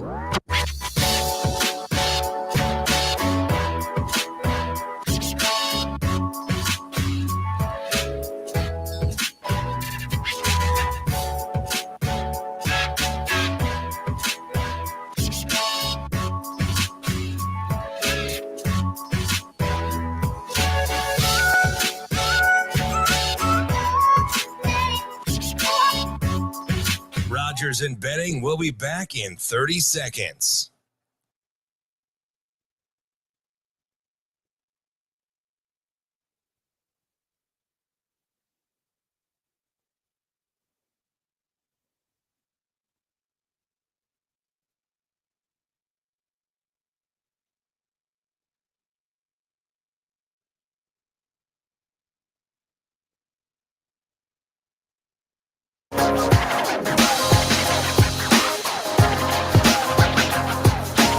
Coffee and Cream with Rogers and Benning on Hail Varsity Radio.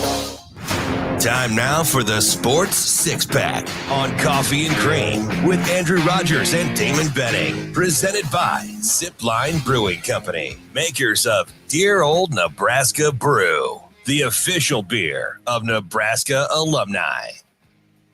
Welcome back to Coffee and Cream. That big voice guy can only mean one thing. It is time for the Sports Six-Pack, brought to you by... And this is not Andrew Rogers. No, I'm not Andrew Rogers. That's not Damon Benning. Definitely not Damon. That's also not Andrew Rogers, and I'm also not Damon Benning. We probably have the same hairline, Damon and I. Pretty close. That's Mike Sautter. I'm Ravi Lulla. And it's time for the Sports Six-Pack. As the big voice guy said, Zipline Brewing. got to try the dear old Nebraska brew. It is the official beer of Nebraska alumni, perfect for tailgating. It's Zipline's take on a classic American lager, clean, crisp, and an easy-to-drink beer. Try it next time you're out on a tailgate. It's coming up sooner than we think.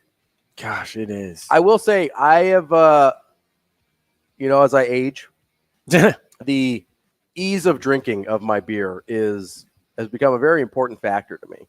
When I was younger, I was like trying all these different things, and some people really like the hazy IPAs and stuff like that. And if you like IPAs, Zipline's got you covered there. But I love the dear old Nebraska brew because I like an easy drinker. I like just having a porch beer, maybe a little tailgate beer.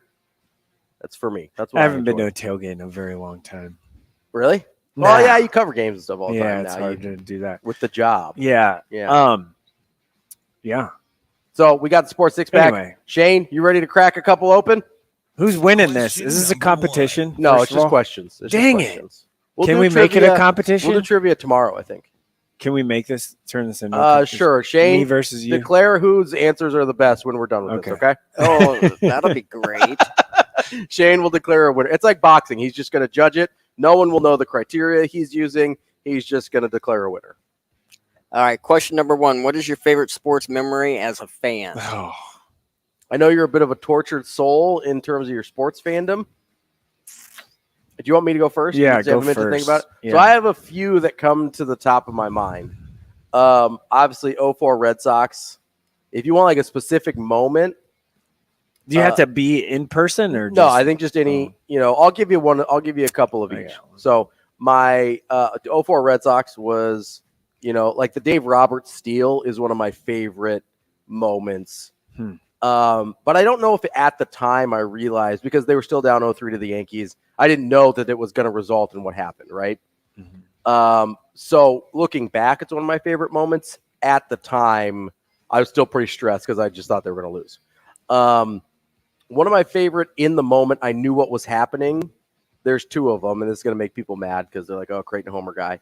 But Doug McDermott's 3,000-point game the senior night, that was incredible to watch and be in person for. And then when they won the Big East regular season title against Seton Hall in 2020. That was an incredible Isaac Trout had an unofficial visit there, and that really I was saying, and now he's back. Now he's back. That one made a big impact. I think it made a big impact to everybody in that building. That being in and seeing Creighton just pull away at the end there, and they're like, oh, they're beating the hell out of Seton Hall right now. And it was just an avalanche with that small ball lineup that they had. That was an incredible moment to be there for. So what I personally and professionally, two different ones. Personally, the first time I walked into Wrigley Field. Sure. Like in person, growing up a Cubs fan, watching them like with my grandpa as, in Red Oak, Iowa, and my grandpa would be like a summer afternoon at 2:30 and he's just sitting in his recliner watching the Cubs. Sure. Not like I grew up around that. The nostalgia. So and that's why I'm a Cubs fan. So first time I walked in there into Wrigley was pretty cool. Yeah. First time I ever drove around it when they weren't even there. I got out of the car and like walked around and whatever. That was cool. But I would say the first time I walked in there, I'll never forget it. You walk in and I look down and I'm like, oh, wow, this is awesome. So that, and as far as professionally, was the Sweet 16 when it was here. Oh, yeah, sure. And that Elite Eight game with Kansas and Duke was incredible. Amazing. Yeah, all-timers. And Rob Anderson took care of me because I was on the floor for it, like covering the game. I was in like the very last seat on the floor, in the corner, but I was on the floor for that. And it was game between Kansas and Duke. Yeah, I was opposite the Duke bench, and and the game was great. Yeah. It was awesome. The environment was electric. That's a good one. It was pretty cool. That's a good one. Like it was a pretty cool moment, just as someone that covers a bunch of different sports. So, I was very. Those are the two that stick out. There's others, but the Alex Henry kick Yeah, you said you were in the stands. I was for in the that one. stands with my late father-in-law now, and just him and I went. Oh, and, that's cool. And we weren't even, my wife and I don't think we're married at the time. And he wanted someone to go with him. He got tickets or something, won them or something like that. And we went and we were in the stands, and we ended up like 6, 8, 10 rows farther down than where we were after the kick went in, because the place just went nuts. Yeah. So that was a pretty cool moment too. That's a good one. Yeah. Shane, what's next? Can I give you my two real quick? Yeah, absolutely. Collegiate, first Nebraska game. Get to see Amir take one to the house in the second half. That was pretty sweet. And then the second one, pro-wise, and I think Nebraska fans will appreciate this too, was seeing Bo Jackson run over the Boz. That's a good one. Number 2. What is something you're a big fan of, music, movie, food, etc., that you probably should be embarrassed about but aren't? So kind of like a guilty pleasure thing that you're not, that you like are okay with people kind of hating on you for. Well, you need me to go first, or you got one? No, I mean I have a palate of a 12-year-old, so like I do eat like a. So like what? Give an example. So I still enjoy like party pizzas. Oh, what is like that? the Totino's party the pizzas that used to be 99 cents. No, Now for some reason they're $1.39 or $29.39, whatever, $1.50, which is crazy because they still should be $1. But that, and I like Dots, like the candy, the gummy candy. Sure. Okay, yeah. And this is very odd because not a lot of people like them, but I am a big fan of Bugles. Bugles, the chip, the weird the cyclone chip ones. thing, but only plain flavor. I don't do any flavor on exotic chips. Ones. I don't do any flavor on chips besides barbecue chips. Okay, but those so are you have some the palate very, of a 12-year-old. Yeah. So do you like nicer food, or you just? I like steaks. You like seafood at all? I mean fish. Yeah, I mean I'll eat that. So stuff, I don't like prepare fancy meals at home or nothing. No. You're doing the Bugles and the Totino's pizzas, and that's not all the time every day. It's just those are just my. As long as it's not powdered milk, you're good. Yeah, 100%. Fair enough. I like strawberry milk too, which is a 5-year-old thing. Yeah, it is. Mine is the band Creed. Oh God! What just happened? I love my. Creed. I love my. I want to cuss so bad right now. I don't know what why. In the absolute what. I love them. I love them. I've seen them in concert. I love them. I saw him in concert in like 2009, like when it was not cool to see him in concert anymore. Dump button, Shane.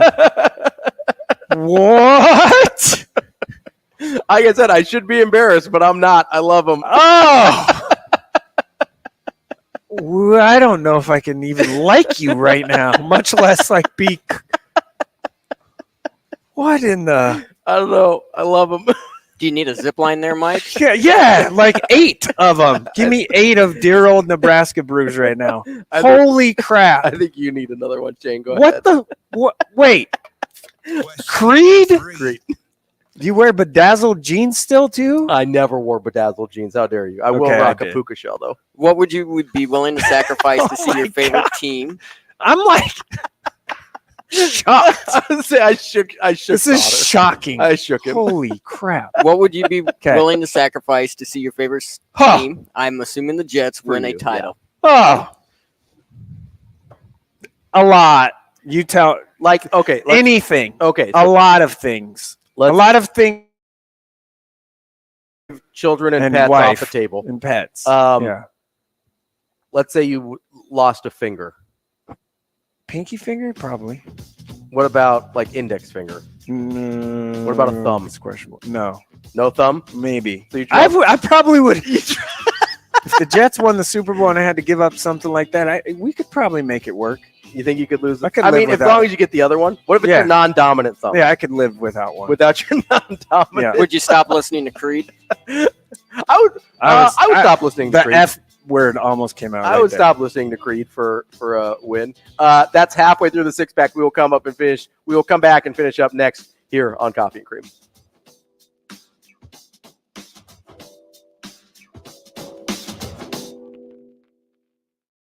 Rogers and Benning will be back in 4 minutes.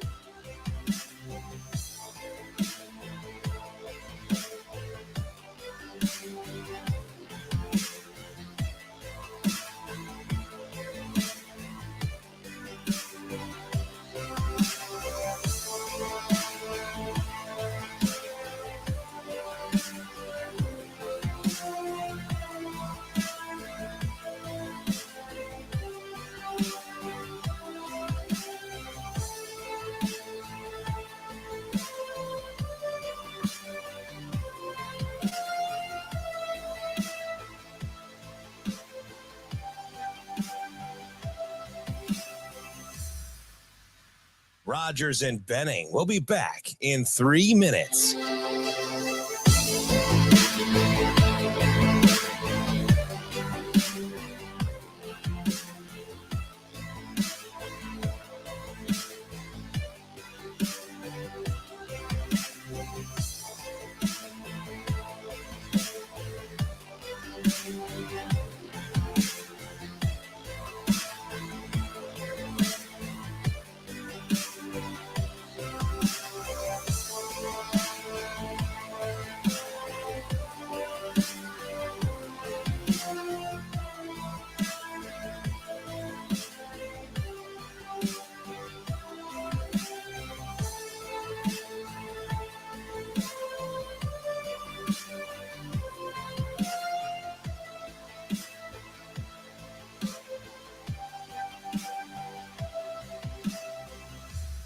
Rogers and Benning will be back in 2 minutes.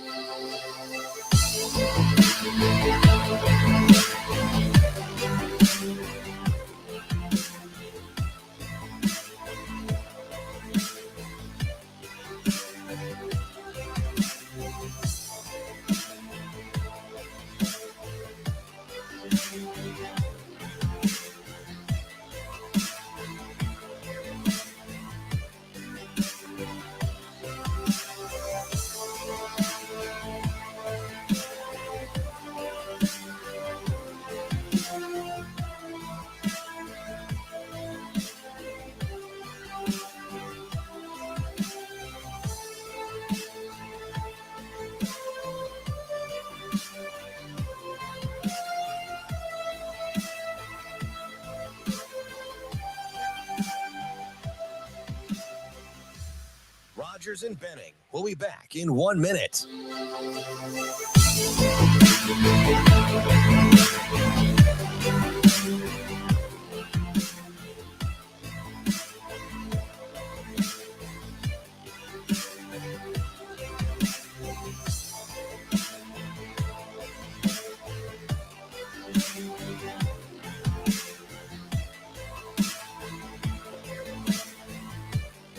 Rogers and Benning will be back in 30 seconds.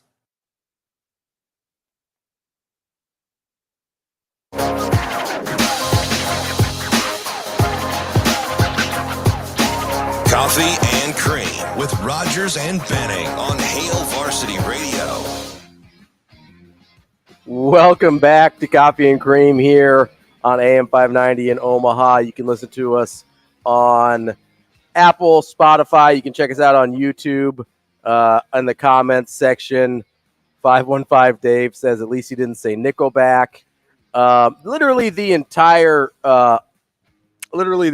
break was Sautter trying to cursing, wrap his mind a lot. Well, he was getting all the curse words out that he wanted to say on the air. I think it was something like, "Are you bleeping kidding me?" Yes, and then there were several more after that. You were shaking. Yeah, you were shook. This isn't. You had to walk out of the room. It also wasn't I'm not joking. No, I can tell it's this a real is very reaction. real. That I cannot believe you. Love Creek.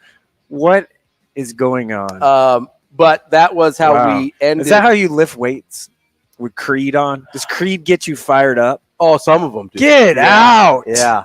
Oh my! You just wait for that. You just wait for that guitar solo and higher. No, stop! Please stop! Oh. Please stop! Find me different music. So we are in the second half of our Zipline Sports 6-pack. Number 4, Shano, take it away. Question number 4. What's something that everyone else seems to love that you just don't really get? So kind of the opposite of your guilty pleasure. Kind of the opposite of Creed. Flip it on its head. Listen, my answer for this is music as well. Something that everybody else seems to be into that you're just kind of like, I don't get it. All the Lil rappers, Lil Babies, all the people, all the new rappers, all the auto-tune crap rap music that's just awful. They haven't auto-tuned for like 10 years. Have you? Are we listening to the same stuff? Gosh, I almost. Careful. It was real close. That one almost slipped. We have another hour today, and then another show tomorrow. Shane, put on a Lil. One of the Lil Wayne, and then put on a duh person, whatever, duh the baby, duh Lil, the rapper, duh Lil Mama, baby, the Brat. Hey, put on is that a real person? The Brat, remember that? Is that a she real had person? the eye patch. Is that a real person? Wait, did the Brat have an eye patch too? I'm not sure. I remember that. So funkified. She was with Death Row. Yeah, funkified. I don't remember that. Anyway, yeah, all that I can't. I'm not into that. Mine's worse than that. Oh God, here we go. This might be worse than the Creed one. No way. I just do not get the whole Beyonce thing. I'm sorry. I don't get it. Like You're she's a male, right? She's correct? fine. And you like women? I mean, she's nice looking. I'm pretty sure the stream just went out, Shane. Music wise, I don't get it.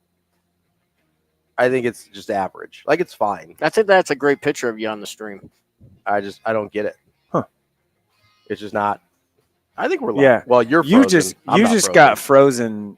I'm not frozen. You just got frozen because your take on Beyonce is awful. Listen, she's a very nice looking woman. I just don't. The music is not. I don't know. I don't think it's special. The newer stuff, I kind of agree with you on that. It's probably mostly the newer stuff that I'm thinking of. I can agree with you. You want to go like 10 years back? Like, yeah, I can understand a lot of that. That's really good.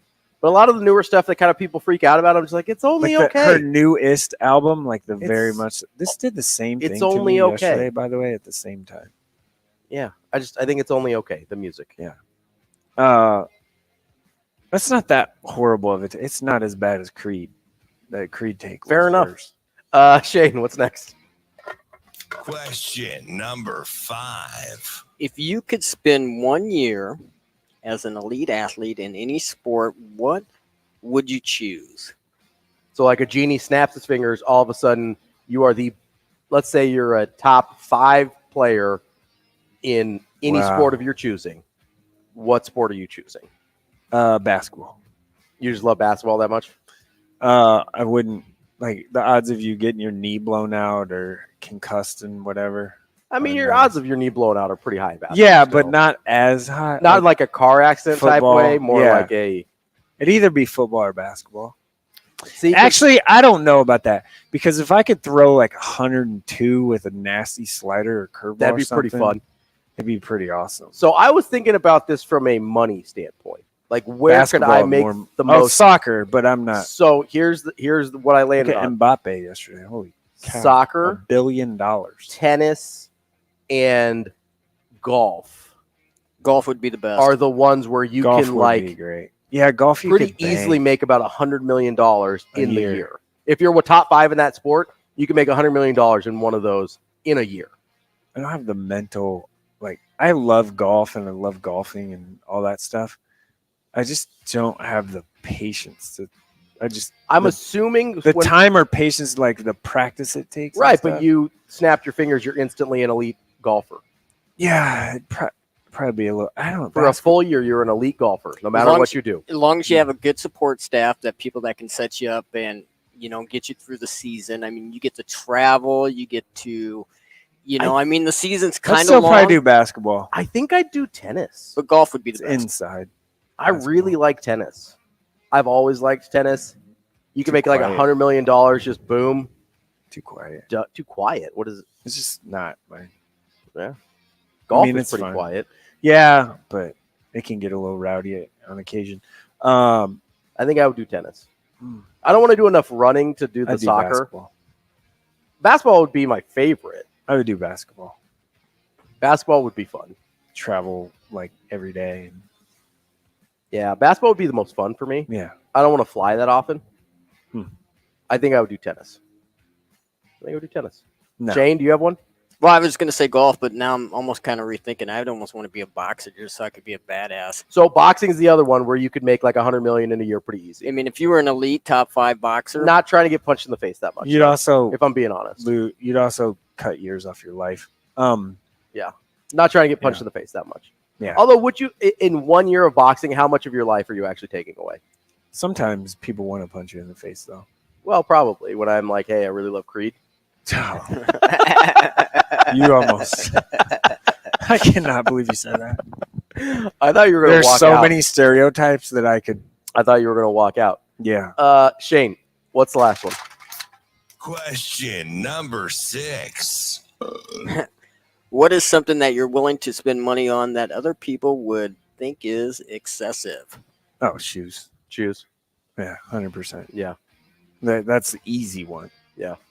Shoes or clothes, I guess. I'm probably shoes. I don't really buy that many clothes anymore. Shoes for sure. Yeah. Like I have no problem spending $200 to $220 whatever for a pair of shoes, like tennis shoes that I wear just around every day. No problem. You're not even like. I mean, you do have a nice collection of Jordans. Some, yeah. Some I've seen. Yeah. I've seen you rock some pretty sweet Jordans. Yeah. But you're like the original Oreo 5s. Like that's.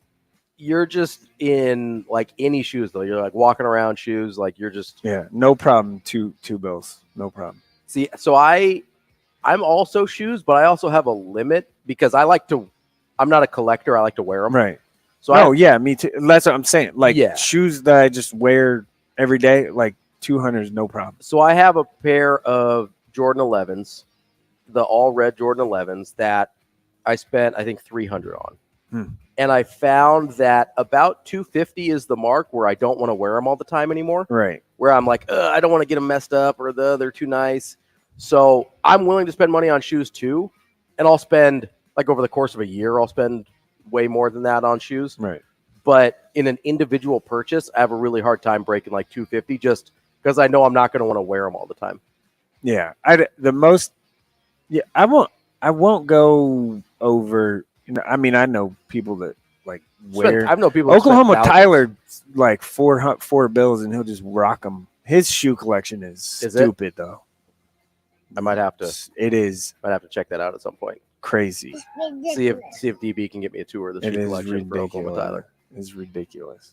Mine's good. Mine's not crazy. Yeah, it is. Like I have all the shoes that I want. I think. Yeah. I need a pair of 4s. The Oreo 5s were the first time I spent like over $250 on a pair of shoes, and that was 15 years ago, and I still have them. Yeah. So they have creases in them because I didn't know that was like a thing. Well, yeah, because I want to wear them. That's my I don't get that. I want to wear them. Don't crease them. Yeah. If you're gonna wear them, they're gonna crease. That's I'm on the Who Cares version. Actually, the Air Force Ones that I have that I wear maybe once a year that are a basketball, like the leather. Leather is that's pretty made out of basketball. I wear them once a year. People are like, "Why do you have orange shoes on? Why are you wearing orange shoes?" Made out of basketball. Actually, look closer. What day do you wear them every year? Usually, state basketball, like one day at the state basketball tournament. I would wear them on the opening day of March Madness because that's my favorite thing of the year. I love it. Not great. More than I love Creed even. Oh God. That is your Creed Sports Six-Pack brought to you by Zipline. Can we talk about this?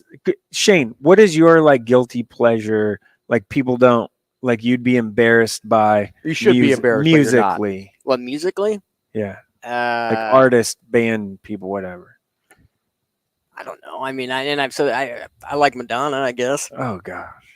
Well, that's not near as bad as I don't think Creed. that's Let me see what I don't. Especially, because if you grew up in like the 80s and 90s, like Madonna, I think is pretty common. Yeah, that's not. I don't think that's a weird thing. That's not terrible.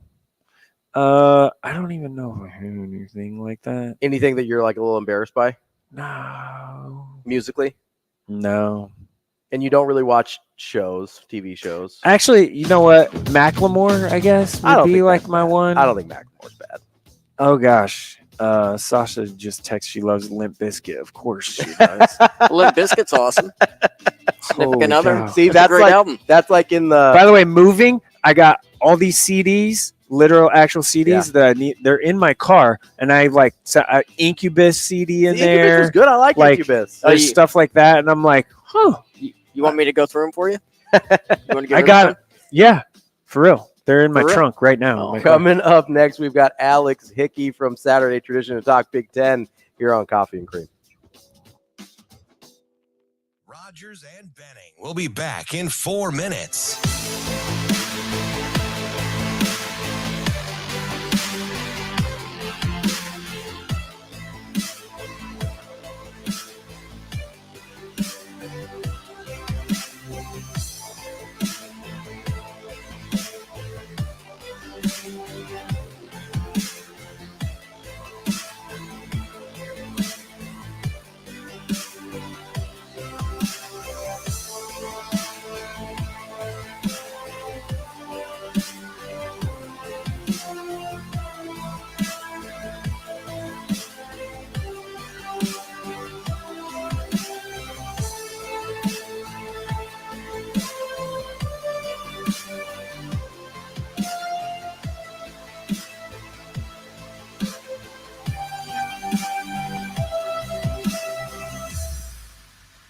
Rogers and Benning will be back in 3 minutes.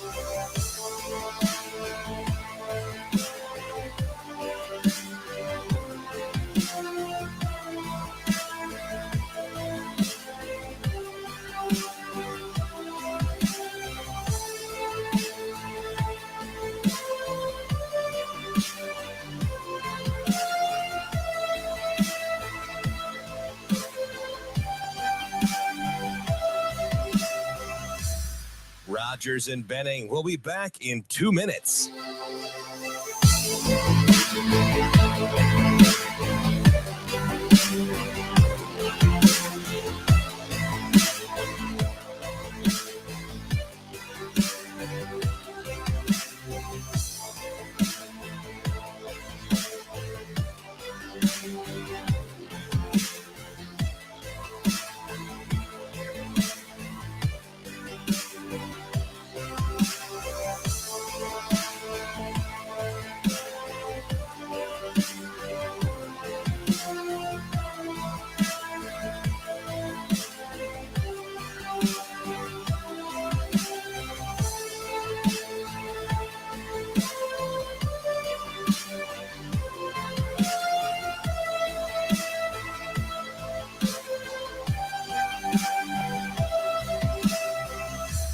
Rogers and Benning will be back in 1 minute.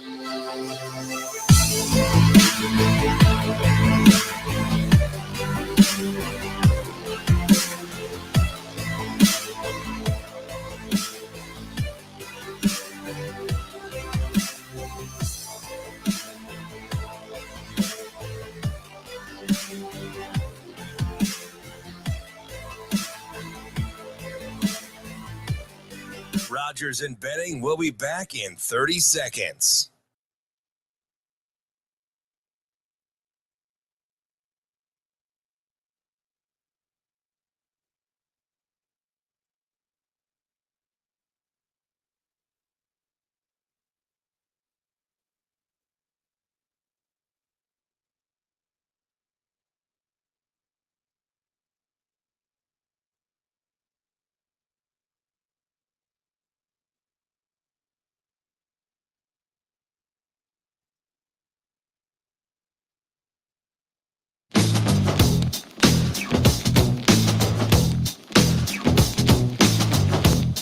Coffee and Cream on Hail Varsity Radio with Andrew Rogers and Damon Benning.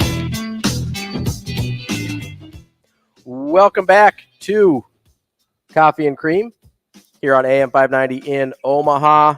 We are at the Hail Varsity Club live from the H&H Chevrolet studio. We are joined now. Well, first of all, I'm Ravi, Lulla. That's Mike Sautter. Neither of your regular hosts are here. But we are joined now by Alex Hickey, Big Ten columnist for Saturday Tradition. Alex, how are you doing today? I'm doing well. I made sure to be on this show so I'd wake up in time for my flight to Indianapolis. Well, I'm glad we could help serve as your alarm clock here this morning.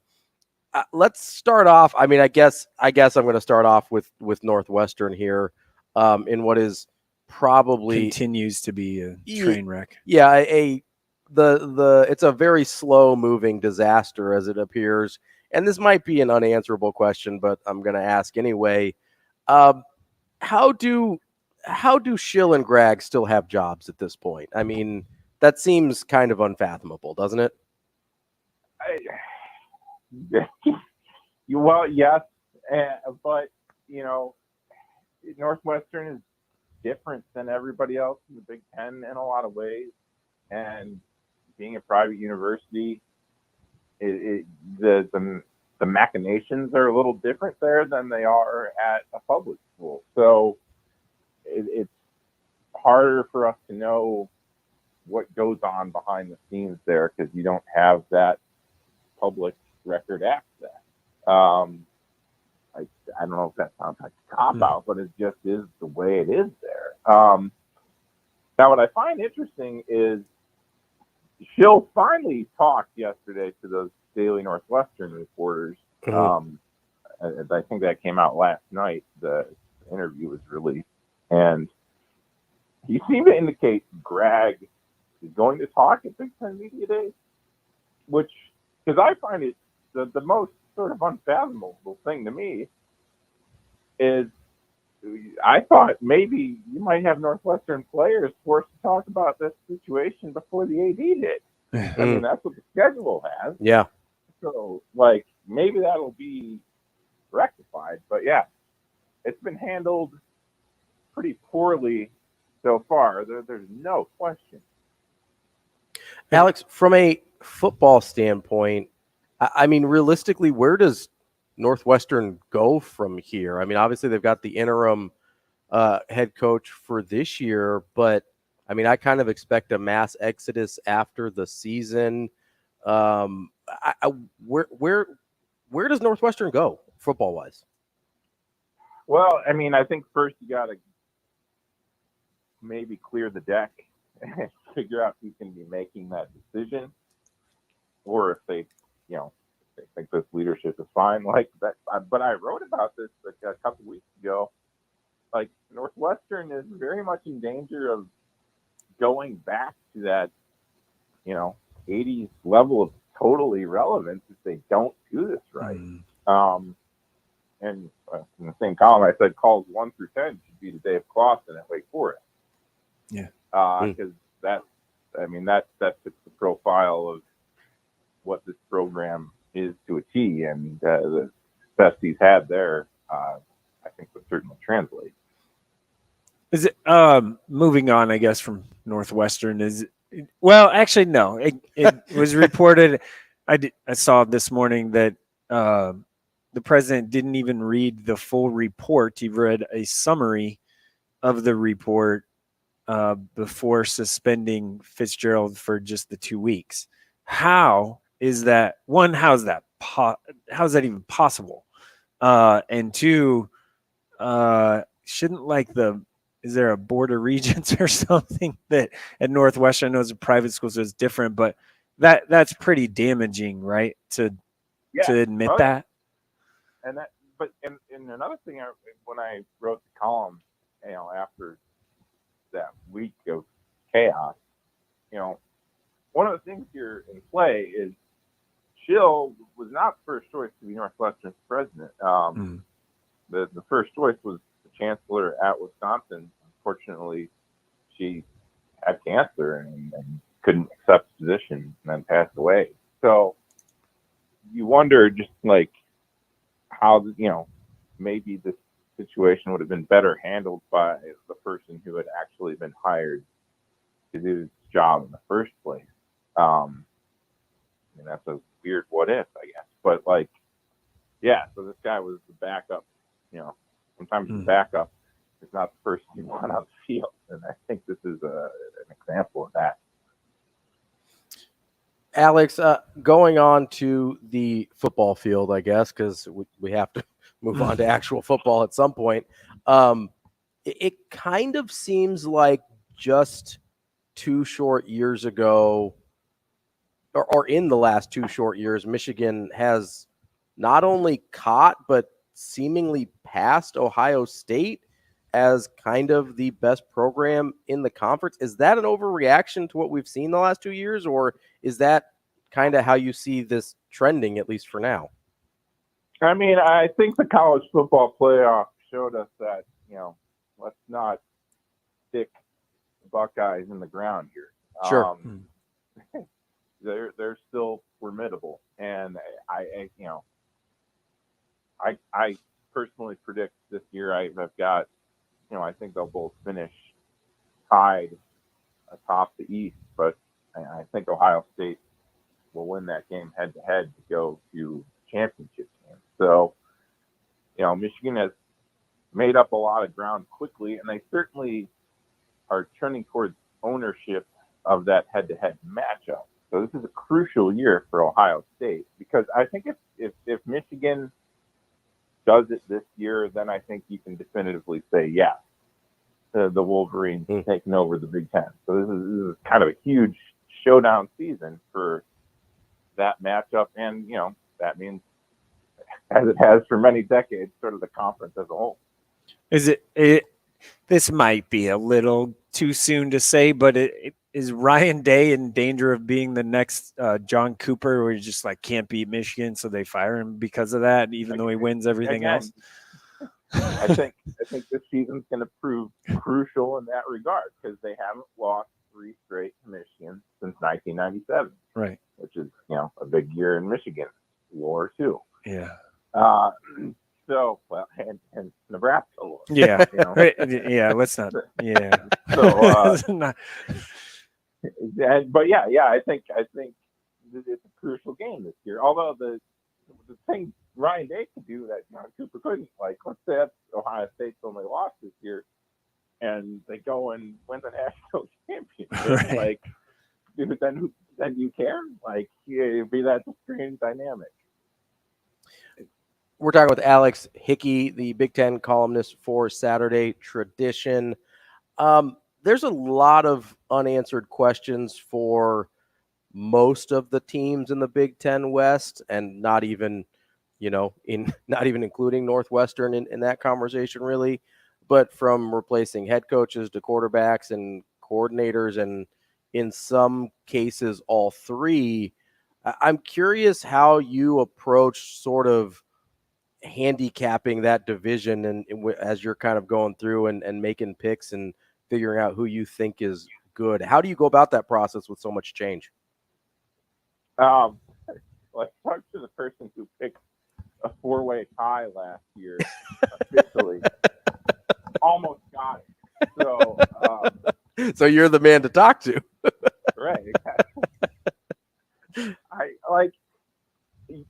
We're really working on theoreticals in the entire West, because there's, like you said, there's so much change, and just based on, I'm basing it on upside, okay, what if everybody hits their ceiling? And to me, that's Wisconsin with the highest ceiling, because Braylon Allen's a guy, we know that, and the problem, the Badgers had the talent to win this division the past couple of years, and they just haven't put it together, and that, a coaching change would seem to rectify that. But they're changing things so dramatically that there's no way of knowing how it'll take until we see it. But, when I look at USC and TCU in year 1 of their new coaching staffs last year, I think Luke Fickell can have that kind of impact. I don't think that is unreasonable to ask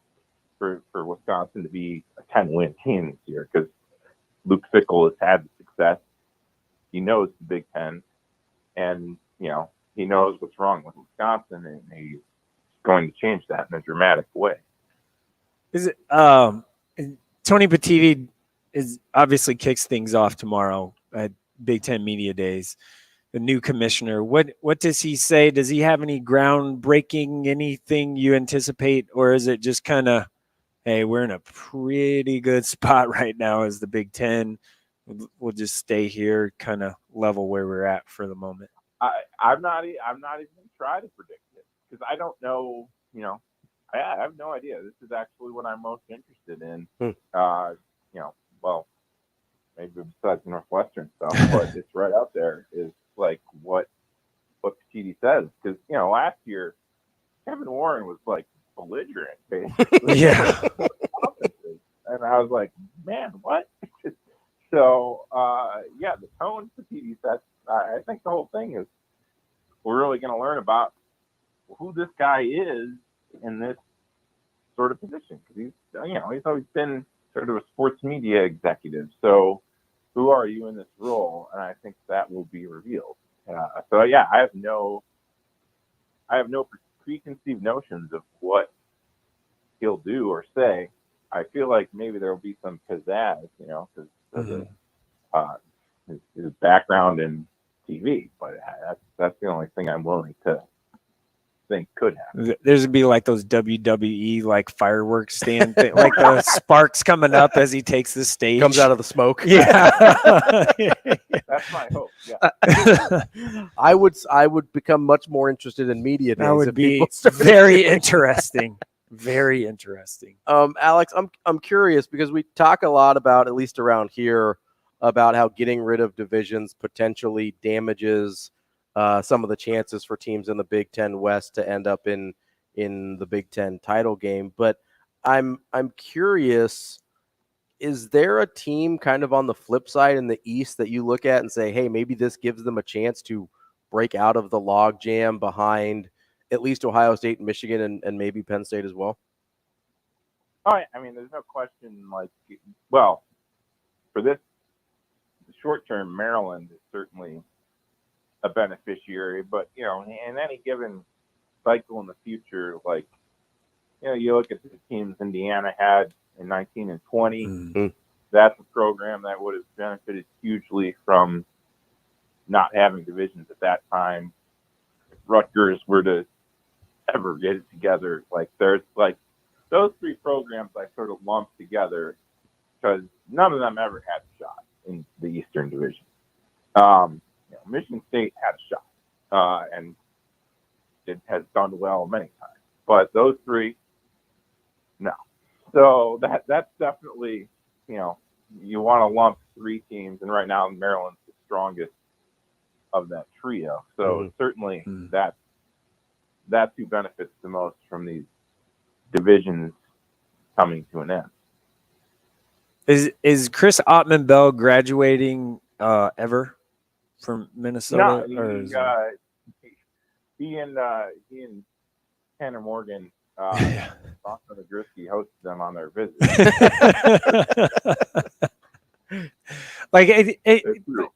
Minnesota, though, I just think they're intriguing for some reason. One, Fleck's been there for as long as he has. Two, their style of play is just a little bit different. Can they break through and kind of get to the Big Ten title game and knock off, I guess, Wisconsin, everybody's favorite? I mean, it's going to have to be, to me, that's all on, who is Dathan Kaliakmanis. And, I mean, if he's the real deal this year, I mean, I think he will be, but I think this year might be a little soon for it. So if that happens this year, yeah, they could be a dark horse. But they've got a tough schedule because they have Michigan and Ohio State both. Right. So that is not conducive to winning Winning. So, just the game itself. However, like I will say, I don't think Minnesota's going to win that division, but my upset of the year potentially is that week before the Michigan game, they go to Ohio State. Yep. And because they play that grinding physical style that we've seen Ohio State struggle with sometimes, I really think, when you look at last season, Ohio State and Michigan both had major scares the week before they played each other, which you would expect. And Minnesota is that team. I really think they could, in that 11th game, give Ohio State a scare or worse. So that is what I could see Minnesota doing this year. Sorry, Ravi, no, go ahead. Cut you off. There is a lack of quarterbacks at Big Ten media days. Like, there isn't a lot of them. Teams didn't bring a lot of quarterbacks. Is there anything we should read into that, or is there there's one or two. One. I would like to commend Matt Rule and the other two new coaches. Yeah. Because there's 4 quarterbacks, and 3 of them are the new guys. Right. The new coaches are like, yeah, we're going to bring a quarterback, even though they're transfers. And I think that's part, Kirk Ferentz, he's, such a traditionalist. He's not going to bring his transfer quarterback who's never started a game for him. And then, Michigan's just got 3 more veteran guys, including Blake Corum. So I understand why Jim Harbaugh did that instead of J.J. McCarthy. I don't think it's just a lot of, Penn State, they only bring seniors ever. So they're not going to bring, like, any of their sophomore studs. Like, just there's certain programs handle it differently. So in this cycle, I'm not shocked we're only getting 4 quarterbacks there. There's a couple places where, like Michigan State, it's sort of an uncertain situation anyhow. So it's just sort of the way this year fell. But I am grateful that we're actually getting these transfer QBs who we all know are starting. Yeah. Alex, if you wanted to place a bet on, let's say the Big Ten produces the Heisman winner this year, would you be betting on J.J. McCarthy, Braylon Allen, or some other dark horse? Marvin Harrison Jr. Marvin Harrison Jr. That's a good one. Yeah. Well, so obviously this deck is stacked against running backs, not just in NFL payroll. It's really hard. I mean, Derrick Henry's the last guy to do it. Mm-hmm. He's proven he's generational at the next level too. So Blake Corum is the returning vote getter behind Caleb Williams. Sure. Yeah. Mm-hmm. He was 7th last year. 2 through 6 are gone. So you would have to handicap Blake Corum, I guess, as the favorite. But Marvin Harrison Jr. I could see him having a Larry Fitzgerald type season, and that would put him in that conversation. And then if Wisconsin's offense opens up to such a degree that Braylon Allen just does ridiculous things, that could happen too. Is it too early to say that this is a kind of Mel Tucker needs to have a much better year than he did last year? I mean, I know he signed that huge deal for 10 years or whatever last year was, but I mean, can he survive another kind of year like he had last year? Or do you think is there pressure there or no? Well, one thing about Mel Tucker is regardless of the situation, I know he's going to be sweating. Very true. That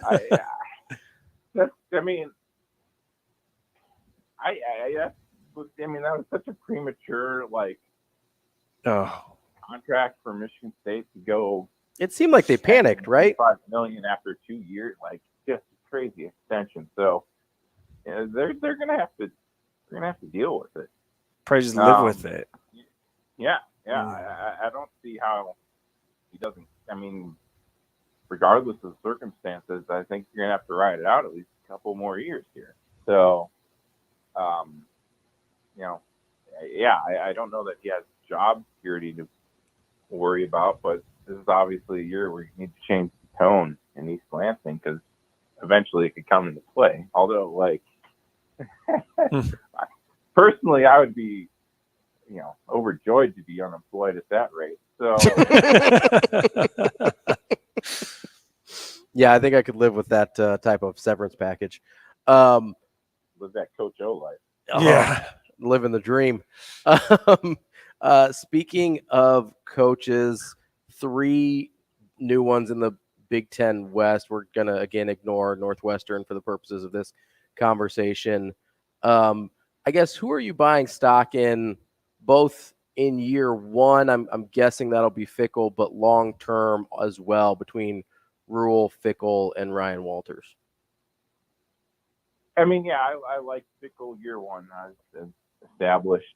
I used to cover West Virginia in the Big 12, so I know what Matt Rule will bring to the table. And for a long-term bet, he's going to get it turned around. Will he get?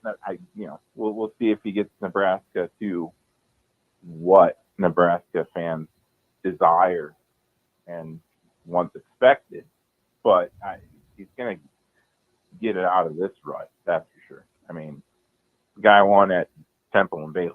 Yeah, that's just yeah. That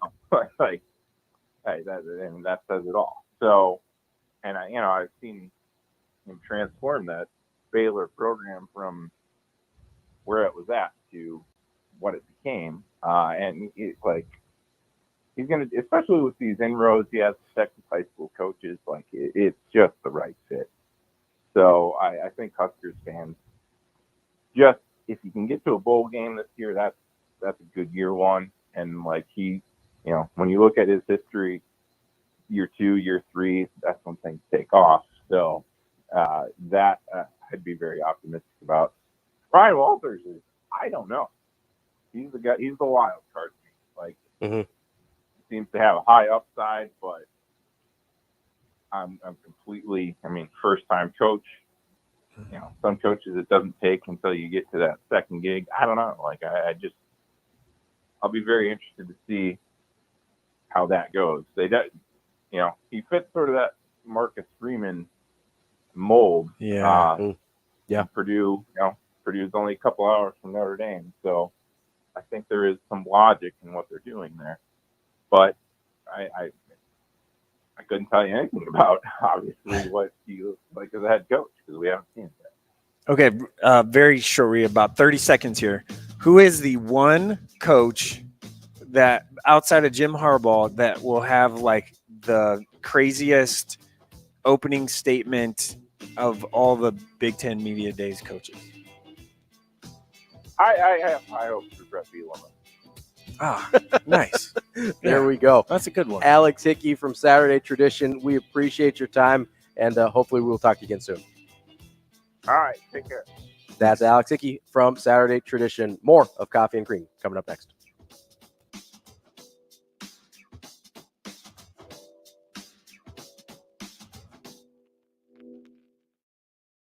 Rogers and Benning will be back in 5 minutes.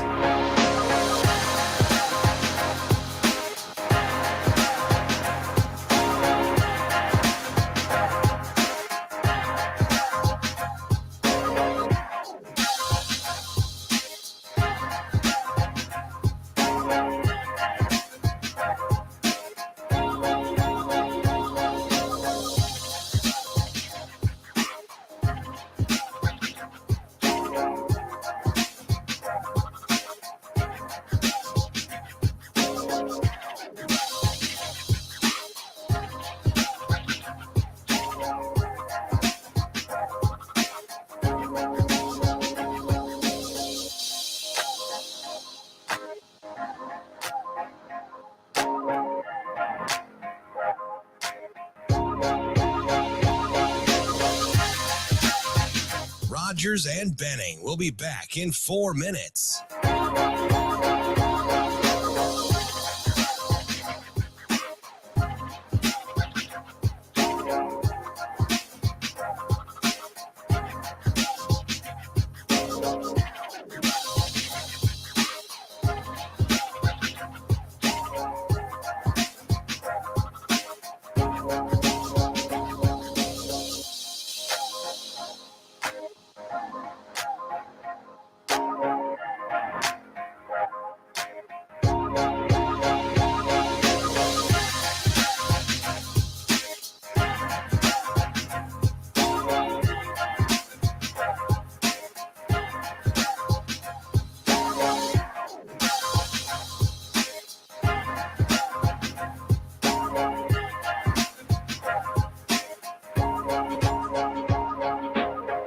Rogers and Benning will be back in 3 minutes.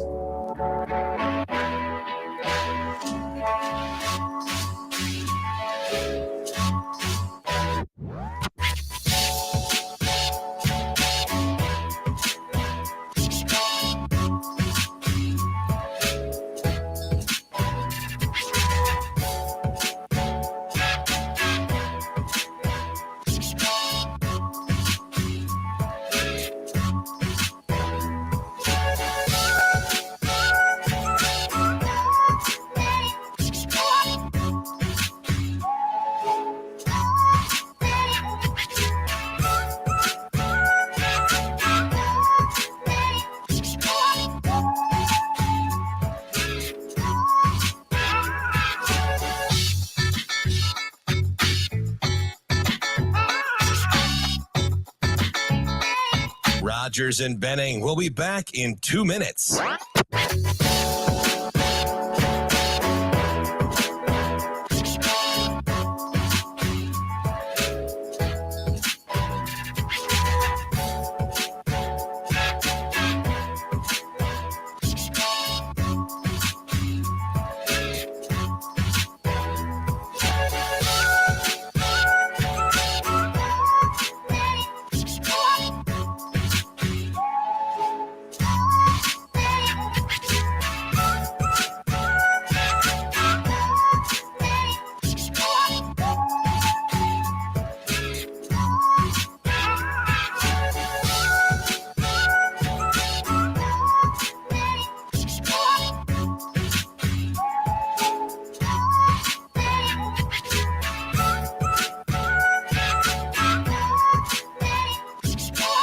Rogers and Benning will be back in 1 minute.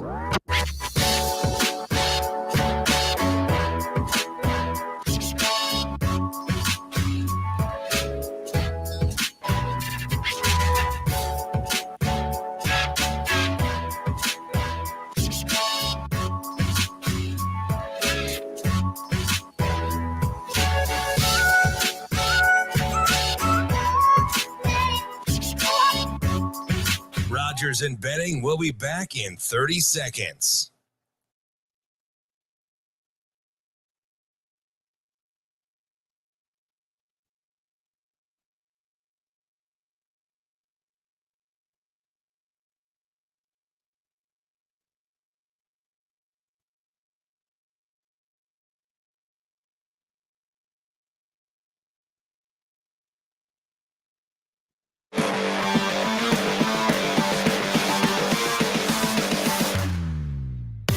Coffee and Cream with Rogers and Benning on Hail Varsity Radio.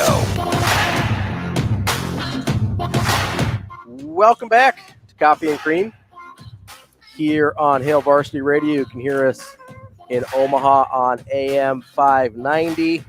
We are live from the H&H Chevrolet studio. We're on YouTube. We got the comments on the YouTube popping off. People are talking about the Creed and Nickelback comparison, or you saying, well, Dave 515_Dave on YouTube said at least he didn't say Nickelback. Yeah. Which very much so. Fair. That's fair. You can catch us on the YouTube stream. We like to. I still can't believe you're like a big. You know what else you can get on? Creed fan. What's that? You know what else you can get on the YouTube page besides us? What's that? Creed. You can get Creed on there. You can also get I was listening to some during the break. You can also get us at Apple, Spotify, wherever you get your podcast. You can tweet at us at RA Lulla. Travis and I were having a discussion about people that don't wear their shoes and just collect them. So you can hit me up at RA Lulla or at Mike Sautter _. I cannot believe you're. Listen, I can't believe you're a Jets fan. So here we are. So if you collect shoes, do you ever throw any out or get rid of any? I don't collect shoes. No. I wear shoes. I most of the time wear them. I don't know. I will throw shoes out if they're not like I've got practical shoes too. Okay. Like I've got shoes that I wear to the gym or whatever. And to mow the yard in and stuff like that. So there's a progression, right? So they go from gym shoes, then they go to yard shoes, and then I throw them out. Yeah. Right. So like I'll buy new shoes to wear to the gym and like walking around and stuff like that. They're comfortable. They're fairly nice. So you actually wear your shoes out? Only those types of shoes. Like gotcha. I've got other, like I don't really wear out like my Jordans. Okay. I do go through. So I probably buy a new pair of all white Jordan 1s probably once every 18 months. At least they're not panda dumb. Do you ever use those shoes for the practicality of what they were made for? Like, do you ever go out and play basketball in them? Not in Jordan 1s. I'll play. I've played basketball in, I think Jordan 13s are the ones I like playing in. Some of the older ones are not real supportive in the sense you don't play basketball in Jordans. There's some you can. Well, like the old school ones, not really. Those are just for fashion. There's some Jordan 13s that I'll play in. I've got an all black pair of Jordan 13s that I don't play in, but I've got a pair of black and tan Jordan 13s that are like a mid-top. I have a pair of LeBron 4s that definitely I need to wear those. Those are more like, I mean, LeBrons are more basketball, like practical shoes. But no, not a lot. I used to lift in when I was lifting a lot and powerlifting and stuff. I would lift in Jordan 1s because you want a real flat bottom shoe when you're like deadlifting and squatting. And so I did at least. And so I would wear Jordan 1s. A lot of guys will wear Converse, but I like Jordan 1s better than Converse. So, it's a lifting thing. Yeah. That's interesting. But yeah, honestly, I don't play basketball a ton anymore in general. More of a pickleball guy now, but I don't play it a ton. But I'll wear out my athletic shoes. Pickleball guy. Oh, never tried it. Oh, I love pickleball. I've never tried it. I couldn't tell you the rules. I play like 3 times a week. I play so often. Is it like ping pong or more like tennis? It's like they had a baby. It really is. That's how I describe it. It's like if tennis and ping pong had a baby, you are playing pickleball. Okay. It's a lot of fun. If you like either of those games, you will likely enjoy pickleball.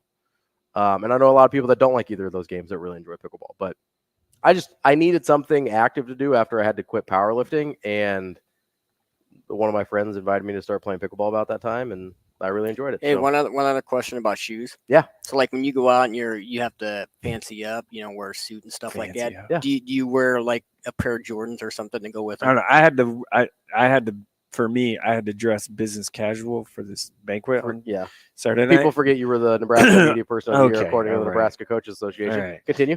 Anyway, I wore a pair of Kobe's with my very on brand golf pants and a button-up shirt. So no, with suits, I don't wear Jordans. I've got like a pair of snakeskin shoes that I like a lot. I've got a pair of alligator shoes that I like a lot. Those are usually my go-to for like suits. And then I've got a pair of just like black leather if it's a darker or if it's a suit that requires black shoes. Nice. I need to get a new pair of black shoes to go with my suits though. I don't love my current options. I'm on the like tennis shoe look with suit stuff, but I have not put a suit on in years. Oh, I wear suits all the time just for funsies. Yeah, no. I love suits. I don't have a reason to or care. I don't really have a reason to either. I work from home, but I don't. Yeah, I just like. I'm not. No. No. I have like 6 suits that have been just in the suit bag. Yeah. Hung up for. Yeah. I think I have 18 suits and 5 tuxedos. Just why? Because I like. There's no reason. Because I like it. That's excessive. Just, very much so, like your Creed love. I just like wearing suits. I just like it. I do need to get new black shoes though. I need new black shoes. Weird. I like the leather look better and the brown leather look better, but black shoes are necessary for certain outfits. So Travis Husker fan in Dallas responded to my tweet about me. This is not true, Travis. Outstanding. And you and I tweet. cannot be friends. Outstanding tweet, Travis. He says feels like a lot. So Sautter tweeted out, disappointing thing I learned today at RA Lulla is a closet Creed fan. Not closet. I'm very open about it.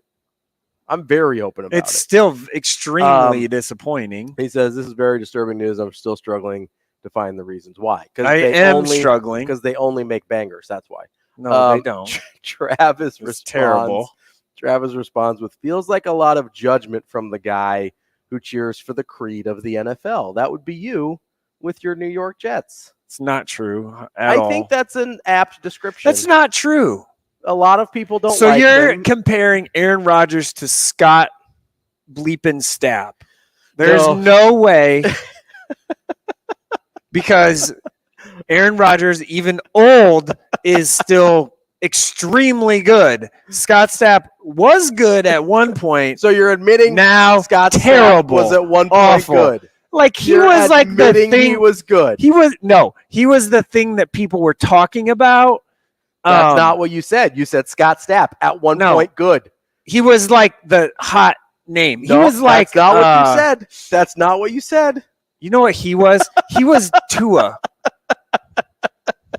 He was Tua, who everyone thought National was champion, like amazing. Yeah, like he was. They were on top for a minute. They were on top for a minute. So if the Jets are Creed, then who's Nickelback? Shane, if you ever say that again, who's Nickelback? Throw something over. Ooh, that's a good question. Who's Nickel? So a step below Creed. Who's below the Jets? I am so out on this cover. Who's below the Creed? Jets? Creed. Who's below the Jets in the NFL? Interesting. Browns, yeah. So the Browns are Jags. the Nickelback. Browns. Jags are on the way up. Shut up. Jags are on the way up. Yeah, sure.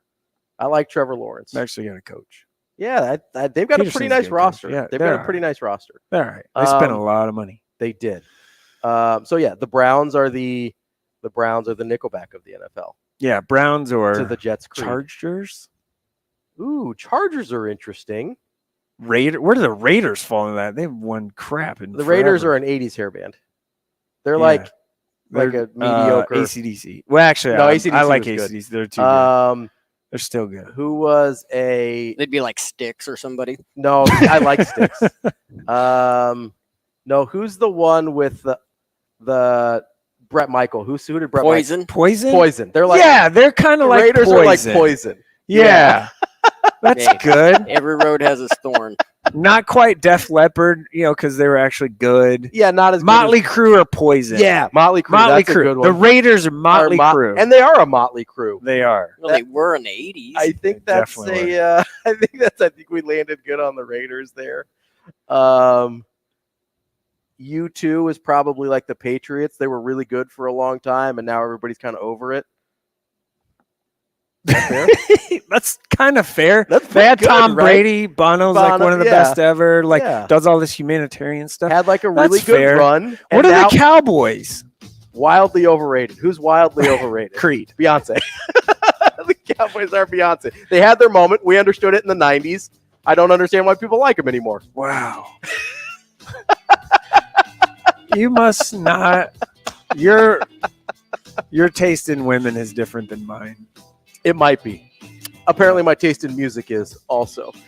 For sure. We both like Creedence Clearwater Revival. I do. I'm a fan of that. Coming up next, we'll talk to Jeff Ermann to preview Maryland football here on Coffee and Cream.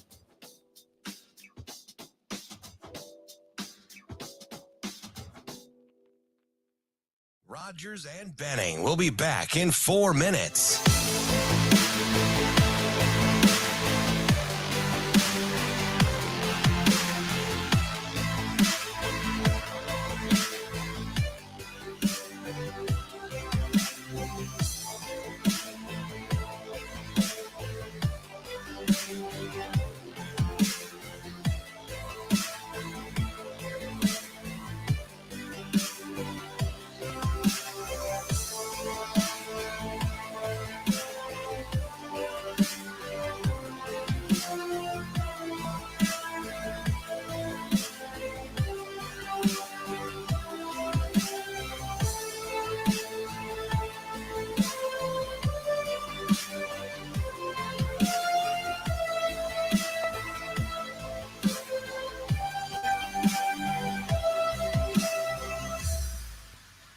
Rogers and Benning will be back in 3 minutes.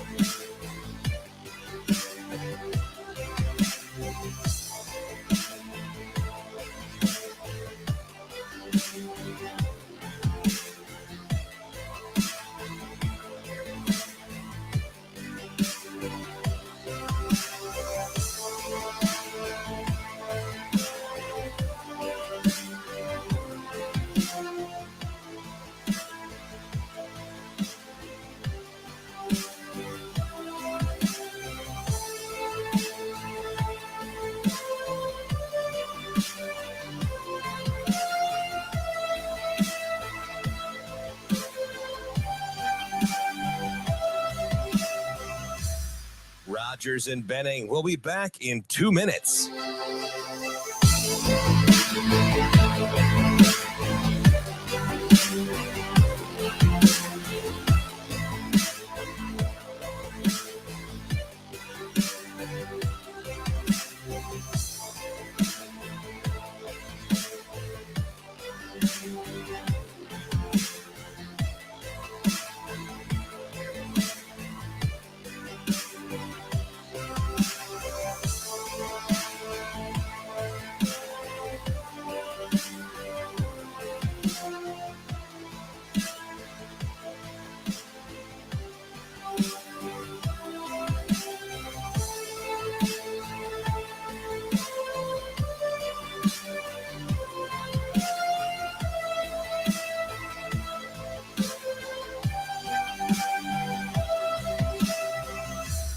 Rogers and Benning will be back in 1 minute.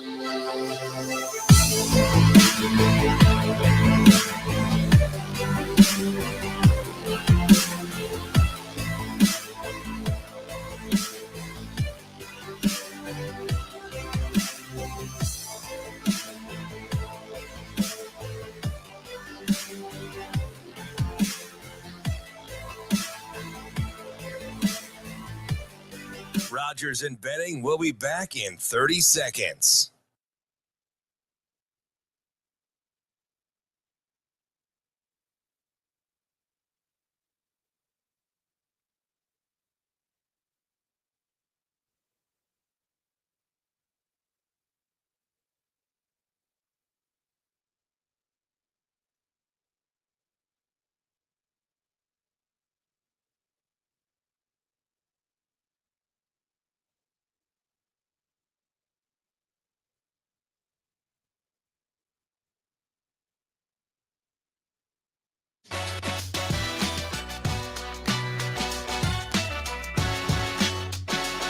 Coffee and Cream with Rogers and Benning on Hail Varsity Radio.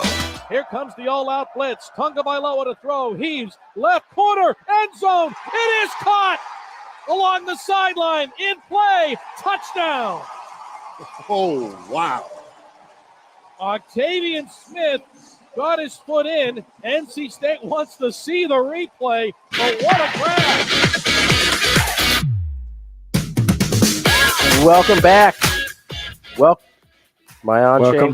Welcome back to Coffee and Cream on Hail Varsity Radio on AM 590 here at the H&H Chevrolet studio. Before we get to Jeff Ermann of InsideMDSports.com, want to remind you, the Omaha Storm Chasers, they're on a little bit of a road trip right now, coming off of 3 straight wins against St. Paul here at home. But August 8th through the 13th, they will be back here in Omaha down at Werner Park. They've got all sorts of promotions. Bark in the Park, your $2 deals day. The Corn Chasers night is August 11th. Make sure you go get your tickets for the Omaha Storm Chasers against the Iowa Cubs. All right, now we have got Jeff Ermann from InsideMDSports.com to preview the Maryland Terrapins. Jeff, how are you today? I'm doing good. How are you guys? Good. We are doing terrific. So I'm curious, just right off the bat here, Maryland coming off of a couple pretty solid seasons. They've got Talia Tagovailoa returning, which was a huge win for them. what is the, I guess, just what's the expectation level for Maryland going into this 2023 season? I think the expectation level is just to continue to build on the upward trajectory that they've had the past few years. They won 7 games 2 years ago, 8 games last year. So that's the first time they've won 15 or more in back-to-back seasons combined in about 15 years. So this year, the goal is to either, stay at that level or hopefully if everything breaks well for them, take a next step and get into that, 9-win range. I've always kind of viewed Maryland as a little bit of a sleeping giant because of their location. They seem to have a decent amount of resources at their disposal as well. In your mind, is kind of the infrastructure of the football program in place for them to be able to take that next step in their progression, or are there still some things that you think they need to get into place before something like that becomes realistic? No, I think it's in place. They have a new-ish, at least past few years, $250 million indoor facility. Obviously, they have a relationship with Under Armour. The talent in that area is enormous. The catch with that, obviously, is that every program in the country is coming in there trying to poach players, so it's hard to fend them off for a lot of them, but there's a lot of local talent. So the infrastructure is really good, NIL-wise. I don't think they're quite at where, a Nebraska or some of those schools with the rabid fan bases are, but, they have a respectable NIL program, so they've got the resources. Tyrese Chambers and Caden Prather are transfers at the wide receiver position. How much does that benefit Tagovailoa in his return, I guess, to campus? And I know there was talk of him leaving, but you get those 2 receivers coming in, and he already had a pretty good year. I mean, is the offense is he probably going to break some records again, right? Yeah, I mean, those 2 guys you mentioned are really good. Prather was one of the best receiver transfers in the country. Chambers 2 years ago was second in the country in yards per catch at about almost 24 yards a catch. And then they have a lot of talent coming back at receiver elsewhere, got returning guys. So Tagovailoa has a lot of talent at his disposal. They have a lot of talent at the running back position. Really just the big question is the offensive line, where they lost some guys and are trying to make up for them. Yeah, Jeff, you mentioned that offensive line only returning 1 starter in Delmar Glaze, and he's moving positions from right to left tackle. How are they positioned to fill out those other 4 spots and kind of bring, you've got a Division II transfer and a transfer from the MEAC. How do you see that unit kind of filling out and playing itself out? Yeah, that's the big question. The Division II guy actually, Gottlieb Eidze, was on the NFL draft board last year. Probably would have been drafted had he not decided to transfer to Maryland and spend another year in college football. So he'll be, should be one of their best linemen. Otherwise, they've got a few guys. Corey Bullock is the MEAC transfer you mentioned.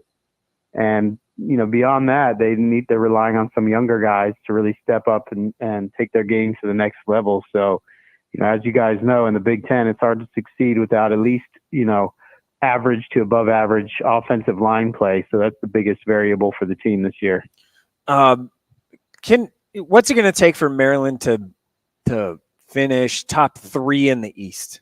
I mean, they were picked 4th in the media poll, the Cleveland.com media poll, but how can they jump Penn State, I guess? And can they maybe be in that conversation to compete with, I don't know, Michigan or Ohio State at least a little bit? Yeah, they need Tagovailoa to be a little more consistent. He's been really good, but he's had some, up and down strings of games in his career. They need him to be consistent. The offensive line, like I mentioned, and then, I think those upsets of those teams like Penn State and Michigan, Ohio State have mostly eluded them. So that's the big thing. Last year they got closer. They played Michigan really tough on the road. They had Ohio State, down to the wire at home. If you can win one of those kinds of games, and that could help them take the next step. We're talking with Jeff Ermann from InsideMDSports.com, previewing Maryland in our Nebraska football schedule breakdown. Jeff, we've mentioned some newcomers on the offensive line, some transfers in in the wide receiver room as well. If you're looking at all the newcomers that Maryland has brought in this year, who do you think has the best chance of making an immediate and significant impact? Well, probably the biggest name is Jordan Phillips. He's a transfer from Tennessee on the defensive line. They feel like he's going to be a impact guy, if not a star. They didn't return much on the defensive line, so he has a chance to basically anchor the line immediately. You mentioned Caden Prather at receiver. I think he should have a big year. He'll be one of their top receivers. And defensively, Jaquan Shepard was a cornerback. He was all conference first team at Cincinnati. He'll probably be starting right away, so they need him to be a quality Big Ten starter immediately. I want to change gears here. I know we're supposed to talk about football, but basketball is at my heartstrings a little bit. So Kevin Willard is going to turn around Maryland basketball. I guess turn around is not quite the word, but get them back to where the fans expect and the expectations in that area. If what happens, he's recruiting at a pretty nice clip, I guess, right now. So, yeah, I mean, I would say continue to recruit at a high level. You know, last year's class was really good. They got some guy, local, one top 25 guy, Deshaun Harris-Smith, and then another top 60 local native, Jamie Kaiser, guys that, weren't necessarily coming to Maryland late in the Mark Turgeon years. So that's the biggest key. Continue to recruit well. I think on the court, he showed his coaching chops last year with a team that wasn't expected to do much. Ended up going to the NCAA tournament, winning a game there. Nobody projected them to go to the tournament. So, I think fans are all pretty much on board now, and it'll be interesting to see what he can do this season. They've got some returning guys, Jameer Young and Julian Reese, who could be first team all conference kind of guys. The question is, the bench and the other unproven guys, how many of them can step up? Ed Cooley going to Georgetown does what for Maryland as far as recruiting that Maryland, DC, DMV area? If he really gets it going, it could give them some competition. Right now, I think they're recruiting at a one tier below Maryland. They're still getting some nice players, but not necessarily the guys that Maryland is going after. But if he gets it going and is going to the NCAA tournament and making them, getting a little bit of sizzle back to that program, then he could be a pain for Willard in local recruiting. Jeff Ermann, InsideMDSports.com. Jeff, we really appreciate your time, and hopefully we'll talk to you again down the road. Absolutely. Thank you for having me. That's Jeff Ermann, InsideMDSports.com. Yeah, I mean, Maryland's really interesting. Yeah. I've always, for years, and he mentioned the Under Armour Association. Can they get, like football-wise, can they get to like 8-9 wins? Like consistently? Or like just this year? I think 8. Loxley can recruit. That's why they brought him in. Right. Like he's, he's kind of part of that Alabama coordinator rehab school. Yeah. That they kind of run down there after his, New Mexico? New Mexico. Or New Mexico State, one of those. Mexico, but pretty bad. It didn't go well for him there. It doesn't really go well for anybody there, to be fair.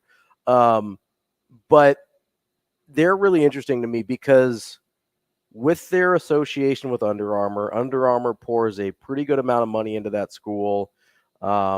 I think if they can get their NIL up a little bit, which is, I know, harder on the East Coast for football, although they're not in the Northeast quite as much, so they might get a little more help there in terms of fan support. But they've always felt like, to me, a team that had the potential to be a more consistent, high-performing football program than they have been. Right. It seems like it's all there, right? Location, resources, all those things seem like they're in place, and it hasn't clicked very often for them. Yeah, I just wonder, I don't think they can. And maybe people just on that part of the country don't care enough about college football. One thing that they could benefit from greatly is no divisions. Yeah, that's right. Yeah, they could be a huge no division because they have to. I mean, they're in the East, so they have to play Ohio State, Michigan, and Penn State every year. They're kind of the team that I look at says maybe no divisions help them out. All right, that's all for us today. Mike Sautter and I will be back again tomorrow. We will preview Iowa and get to, I'm sure, some other nonsense. We are leaving Coffee and Cream today with arms wide open. With arms wide open. That's my guy. It's been Coffee and Cream. That's Mike Sautter. I'm Ravi, Lulla, Shane Schillerberg producing. We'll talk to you tomorrow.